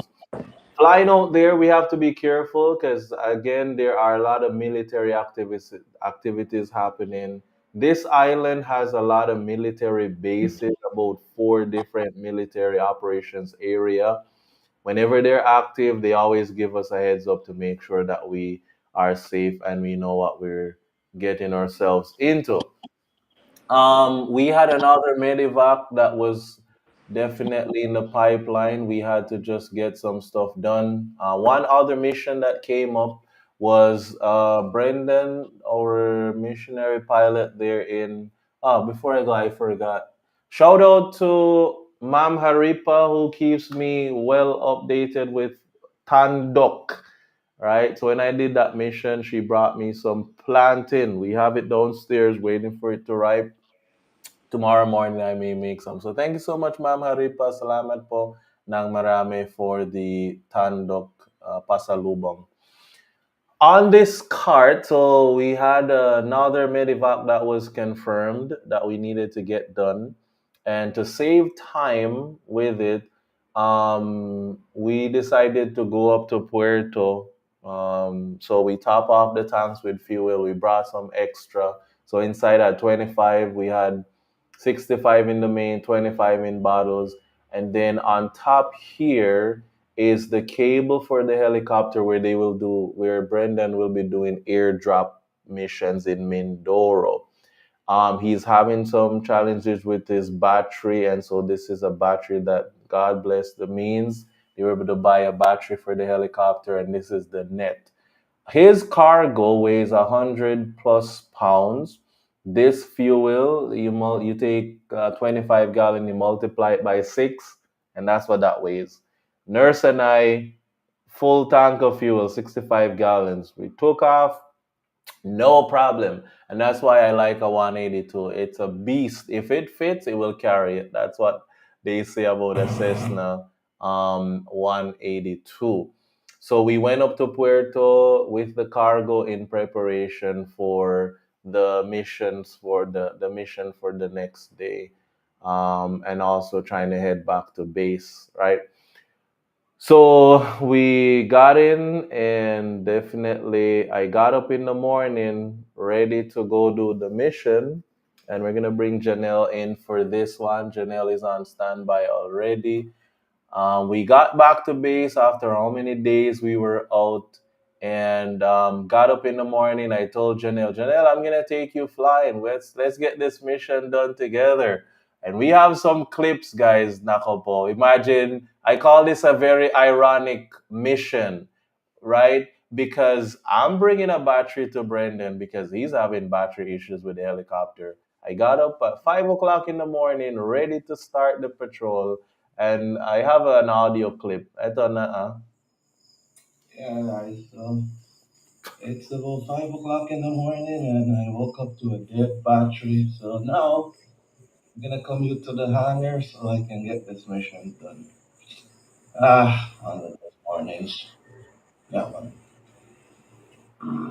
If you're gonna be a flight nurse, you have to know what time means, man. Guys, Janelle was late. So we're standing at the side of the road, 5:20 or so in the morning. So the battery died. The battery for the petrol died. Now, Janelle and I, we have to commute. 1 hour commute, guys. 1 hour commute. And that's just how dedicated we are. I didn't panic. I was like, man, okay, the battery is dead in the petrol. It's been 2 years since I bought it, so I think that thing has given up the ghost. We have this mission. No, here's the thing, we have to do this mission early in the morning, or else the winds are so strong we cannot do it any later than 9, 10 o'clock. So we have to go. And we found tricycle and jeepney and all these things. All right, there we are. That's the life. packed in this little thing and just grab the gears and walk and hike. So after a jeepney and two tricycle ride, got to the hangar, got the bird ready. We headed over to Mindoro to take the supplies for Brendan so that he can have the things that he needed. So there's the supplies, all the cable, the rope, and everything. Then when I get there, I have to unload that 100 pounds of stuff to leave to make sure that he can get what he needs to get done. That there's a battery. No, the battery weighs about 50 pounds. Yeah, it was about 50 pounds. Just that battery alone. Huh? Aviation batteries are very, very heavy. Stay tuned for some reels with the landing and the takeoff. I've been there before, Pinamalayan. I've been there before, and so on, etc. Janelle, what was your experience like tagging along for the flight? It's my second flight, but it's not easy because it's so bumpy. And good thing I didn't eat that morning because if I eat, I'm gonna puke. Yeah, we skipped breakfast because it was bumpy, especially coming back. Like 9 o'clock, we're coming back. It's like, ooh, ooh, ooh. I mean, the typhoon just passed, and so yeah, bumpy days. Actually, these days it's just so bumpy. But appreciate you tagging along and taking some videos and photos. It's good to have you in the flight deck again to build some hours and experience there on the airplane. Appreciate you, Janelle. Janelle's gonna come back later and give you the summary. So, once again, that's Janelle joining us, aspiring missionary, flight nurse in the making. Um, Nurse Nelson will be here for this. This is our last Medivac. This is the 22nd of this month, which was yesterday. It's Tui to Coron picking up this patient, bringing them to Sangli. Again, because of the winds and what's happening, we have to get going early. So by between 5 to 5:15, I will pick up the nurse. We're at the hangar by 5:30 and we are airborne by 6 because that's the time of the morning where we are guaranteed more favorable winds and not so gusty and so on. So this is us pulling up at the hangar that morning to get going to start our day. So again, some people are not morning persons, so young aspiring mission pilots or old, whatever age doesn't matter. If you're gonna come on board and be a missionary pilot, you have to learn how to go to bed and wake up early because your day starts at 4 or 5 o'clock in the morning. Flight plan, prepping the airplane, all those things. You can't delay and say, okay, 9, 10 o'clock. These are emergency flights. They just happen at last minute's notice. You're always in a frame of mind to be ready to go at any moment's notice, right? And that's the life. We pull up at the hangar to get the plane going. Nurse Nelson is here for the handoff. Nurse, you can come back. We will have Nurse Nelson back. Tell us a little about this mission. This patient is uh, same with the patient with kidney problem. Mm, Yeah, and then that's all. okay. So the patient basically is having some challenges with their kidneys due to the medical facility on that island. They have to go out. He already had a catheter in, to pass his urine. So even though there are commercial flights from this airport, I mean island to Manila, they won't accommodate him on the airlines because of the medical condition one and the thing that he has to carry to help him to pass his urine. And that's where we come in. Maybe that's why I don't think I'd ever fit into the thing. Because imagine I'm with Cebu Pacific and I'm from Botswana to Manila and I land and I see an ambulance or something. I'm like, man, that's what I would be doing. So it's anyway. Um, So that's just nurse getting the endorsement from the other nurse, filling her in on the details before we actually load the patient. It's a part of the protocol that you have to do. These guys are pretty hands-on. The DOH, though, very interesting. The workers of the DOH. I don't know if you guys followed me long enough, but there was one time I noticed that sometimes they have a little bit of a challenge handling the stretcher, and one particular time, the stretcher actually wasn't secured and it kind of slipped a little bit. So whenever I'm there, I like to just an assist where I can, because I'm an aspiring, not med tech nurse. What's the name of the Daniel paramedic? Yeah, I'm open to learning stuff about paramedics because there's times when the people who come, you can tell they're young, inexperienced. Sometimes they have a challenge locking the spine board or the scoop, they call it. And so I go in with these big hands and I push that thing and lock it, secure it, and then help. And again, not saying the next pilot needs to be exactly like me, but it wouldn't hurt if you're that open minded to learn so many different things to be a blessing to make the missions a success. All right, so we're end of our mission report. We're gonna ask Janelle to come and give us the summary of all these things that we have been sharing with you for the last 1 hour and 52 minutes. As you can see, packed week, packed week that we were able to get so many missions done. Janelle will give us the summary, and then we will go to our Q&A session. Janelle, the time is now yours. For our summary for the month of November 3 and to November 22, 2024, we have 14 missions. From November 3, cadaver, it's from Coron to Tui, and Pama's work, Tui to Omni to Tui, and November 6, Tui to Brooks Point. November 7, Medevac, Brooks Point to Mapun to Brooks. And November 8, passenger, Brooks Point, Cuyo to Puerto. And Puerto Cuyo to Puerto Brooks Point. And Medevac, Brooks Point, Mapun to Brooks Point.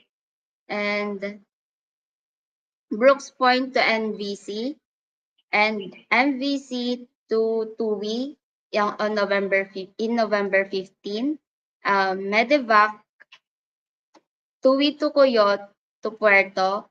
Then November 18, 2024, it's Medevac. The nurse is Ate Cindy from Brooks Point, Mapun, Puerto to Brooks Point.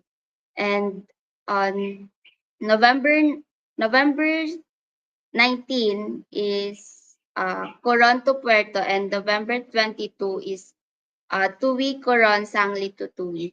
So for the fuel consumed for this uh, flight, all the flight from November 3 to November 22 is 478 gallons or 1,809.43 liters. 25 quarts of oil consumed, and for the total flight for Cap Davin is 42.9 hours, and the total expenses for maintenance, renewal of aircrafts and documents and upgrade is 4,012.92 US dollar, or in Philippine money, it is two, 236 236,346.78 pesos.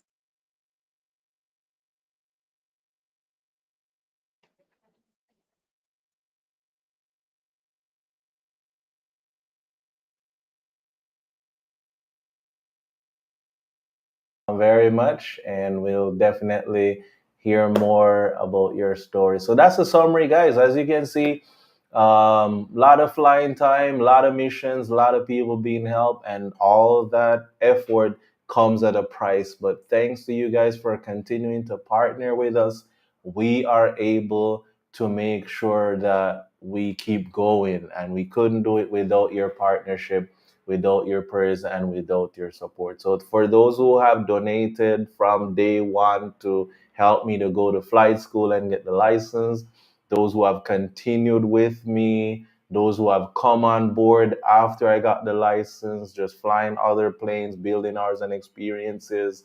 Thank you so much. Those who have met me in the pandemic and you have come on board, those who have met me when I'm fundraising for this airplane and you're here, you've helped to buy the airplane, sustain it, and the different things. These reports are for you guys to know where your prayers and your money is going each month. And we're just here to transparently let you know how the airplane is being used each month. I'm logging a whole lot of hours, praise the Lord for that. But it's more of the people and the missions that I'm able to help. So just in this report alone, 6 of those missions out of the 14 of them, 50%, six, almost 50% of it was solely Medivac stuff. The others are just the different things to get the plane to keep it current and safe with the different maintenance and renewal stuff that it needs. And then we also help some individuals who didn't have any other option of means of travels. So that's a huge blessing. We're gonna switch over to our Q&A session, and one question people always ask as we get into the question and comment section of this feed is yes, we do allow we accept tax deductible donation. We are registered with the IRS back in the States in two different entities, Canada and the US. So if anyone is from those areas and you'd like to support what we do, especially we're coming up to the end of the year, a number of you have companies and you might want to give back to a charity organization of choice. We invite you to put Flying by Faith as one of those outlets that you would like to share your blessings this year. Reach out to us via email, it's right there on the screen. If you're a millennial like me, you can scan that code, just take a screenshot, scan it, and it will bring up the link where you can make a tax deductible donation to help keep us going for these missions. Let's take some Q&A now. I think someone was asking, where am I based out of? If you're still here, I'm based out of Batangas. All right. Can the annual inspection be done progressive, Cap? No, it cannot. We don't do progressive annual inspection. Here's why. You might miss something, right? So for me, safety is a number one priority. So oftentimes people do it progressively because they don't want to stop what they're doing with the flying. But for me, I don't feel that is safe personally, not my preference. Because it would be like, okay, do a little bit now and then continue flying in another. For me, I rather just stop what I'm doing, put the plane in, get the annual inspection. It might take a day or two, just get it done. Know for sure that everything is functional, operational, and is safe. I never recommend a progressive inspection, especially annual. Stop, get it checked, get it done, and then you can continue. But good question. I love that question. I might do a follow up on it in some reels. Logins. I'm not sure what that means. You might have to explain some more. Leslie says that's way too close. What was too close, Leslie? I don't remember at one point did during the report that oh yeah, oh I think the flying, yeah. The commercial flight where I almost missed my flight. Yeah, it was really close. Too close for comfort, if you ask me. How? Oh, well, he's over 3 feet already. I have measured him in a while, but he already hit past 3 feet. Big guy, talking a lot, very helpful around the home. He does some things that you wonder his age. I don't see him as a 2 year old, 2.5 year old. He does some things, Ivan, that it just leaves you, speechless. Like, I think the other day he brought Irene water. On his own. Yesterday, I was taking a little nap, and he came. He woke me up and told me, "Let's see." It was like 5:30 in the evening, which is supper time. He woke me up, telling me to eat. So I'm lying there trying to figure out. Okay. He came over and he's like, "Get up, get up, get up. Let's go downstairs and eat." So I thought someone told him to wake me up so we can eat. I went down there and I only found out um, that you guys want to see him? Say wagwan. Say Wagwan. He's addicted, He's suddenly shy, shy. shy boy and addicted to his sausage pillow. All right, so basically, yeah, I went downstairs and realized that nobody told him to come wake me up. His body just know when it's meal time, and when he asks you to do something, he will not just let you be. If I'm on my phone and he's trying to show me something and I'm not looking, he will hold my head and say, "Dada, look, airplane. Dada, look." He knows how to really demand your attention, and he can be very bossy. He bosses at Janelle all the time. Tell her to go put her hands on the wall and those things. Anyway, but yeah, he's a big boy now.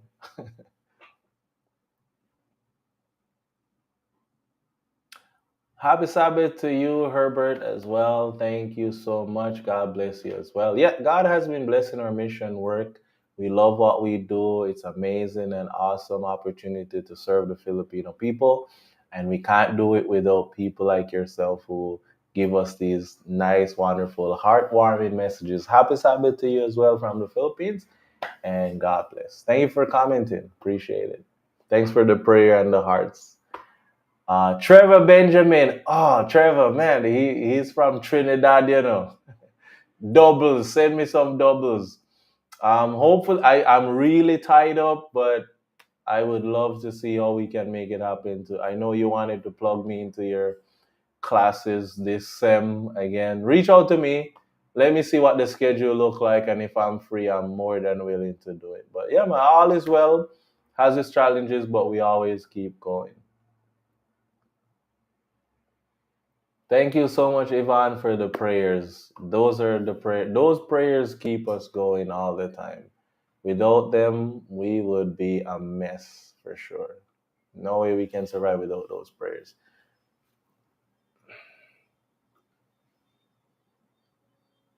All right, I think that's all the comment. Shout out Happy Sabbath to Bernard from my personal account.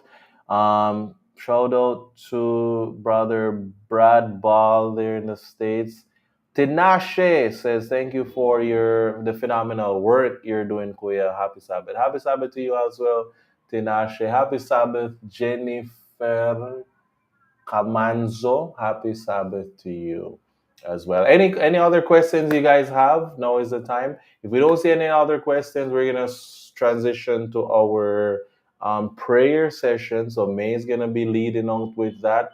And in preparation for the prayer request, if you want us to be praying for you and any other requests that you have, now is the time to comment those as we take our special music from our control. So while the song is being played, just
All right, I think that perfectly summarizes from November 3 to November 22. Working, oh Christ, with thee. That's why we do what we do. Our Bible text is there. We're going to bring that up at some point. We haven't seen any prayer requests there or anyone mentioning that they'd like to be mentioned in the prayer, but we're going to bring May on. And May, we have a list of people who commented. We have requests that our donors have sent to us before. But no, definitely we're gonna have to pray by faith for Yeah. some folks. All right, so we pray by faith when there's no specific request. Our email address is there. If your request is very sensitive in nature, but you definitely want us to be praying for you, you can email us your prayer request. The email address should be there on your screen shortly. Flyingbyfaith2018 at gmail.com. And May handles those prayer requests, and she'll be more than willing to put that in her prayer journal. May, we don't have anyone specifying any requests, so you can just go ahead and pray for those who have watched, those who will watch, the donors and their families, and we can pray for all the individuals that we help throughout this report. That God will bless the patients, help them to recover, bring healing and comfort for the young lady who lost her dad. That's the November 3. We brought the remains home for closure. And yeah, just go ahead and pray. Okay, let's pray. Our Heavenly Father, we come before you today with a grateful heart, Lord. Thank you, Lord, for this Sabbath day. Thank you, Lord, for all the blessings you have showered upon us. Thank you for your protection throughout the month that we were able to transport patients who needed help. Lord, uh, as we live on this world, please be with us, Lord, on this Sabbath. Shower us your protection, your blessings.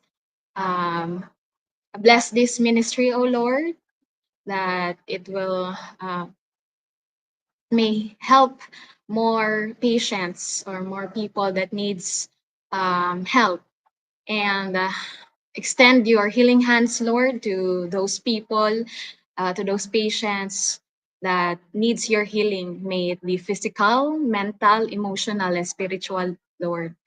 Bless us, that we may also be a blessing to others. Bless the donors and uh, their source of income. Um, and forgive us, Lord, from all the sins that we have done against your will. And in Jesus' name, I pray. Amen. Thank you so much for praying for us, May. Bring everyone on screen so we can share our promise text with you guys as we bring this report. So this is a team, guys, of everybody who is coming together to partner and to make sure we do what we can for the benefit and the blessing of the Filipino people.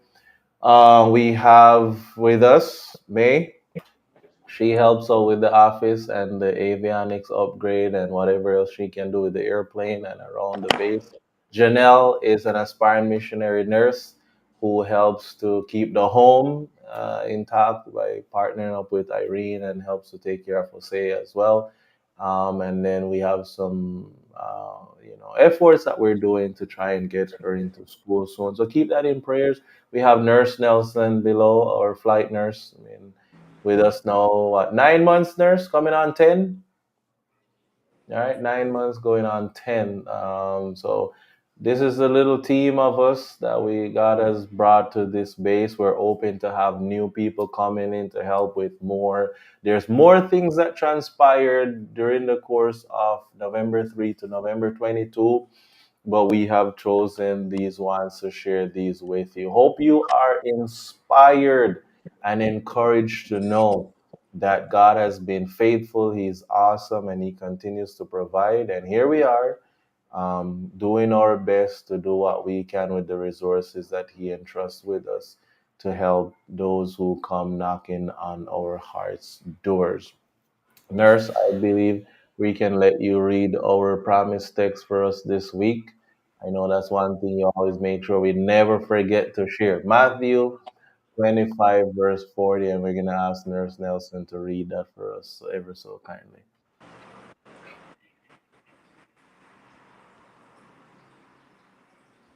Okay. I was just waiting for it to come. Okay, there you go.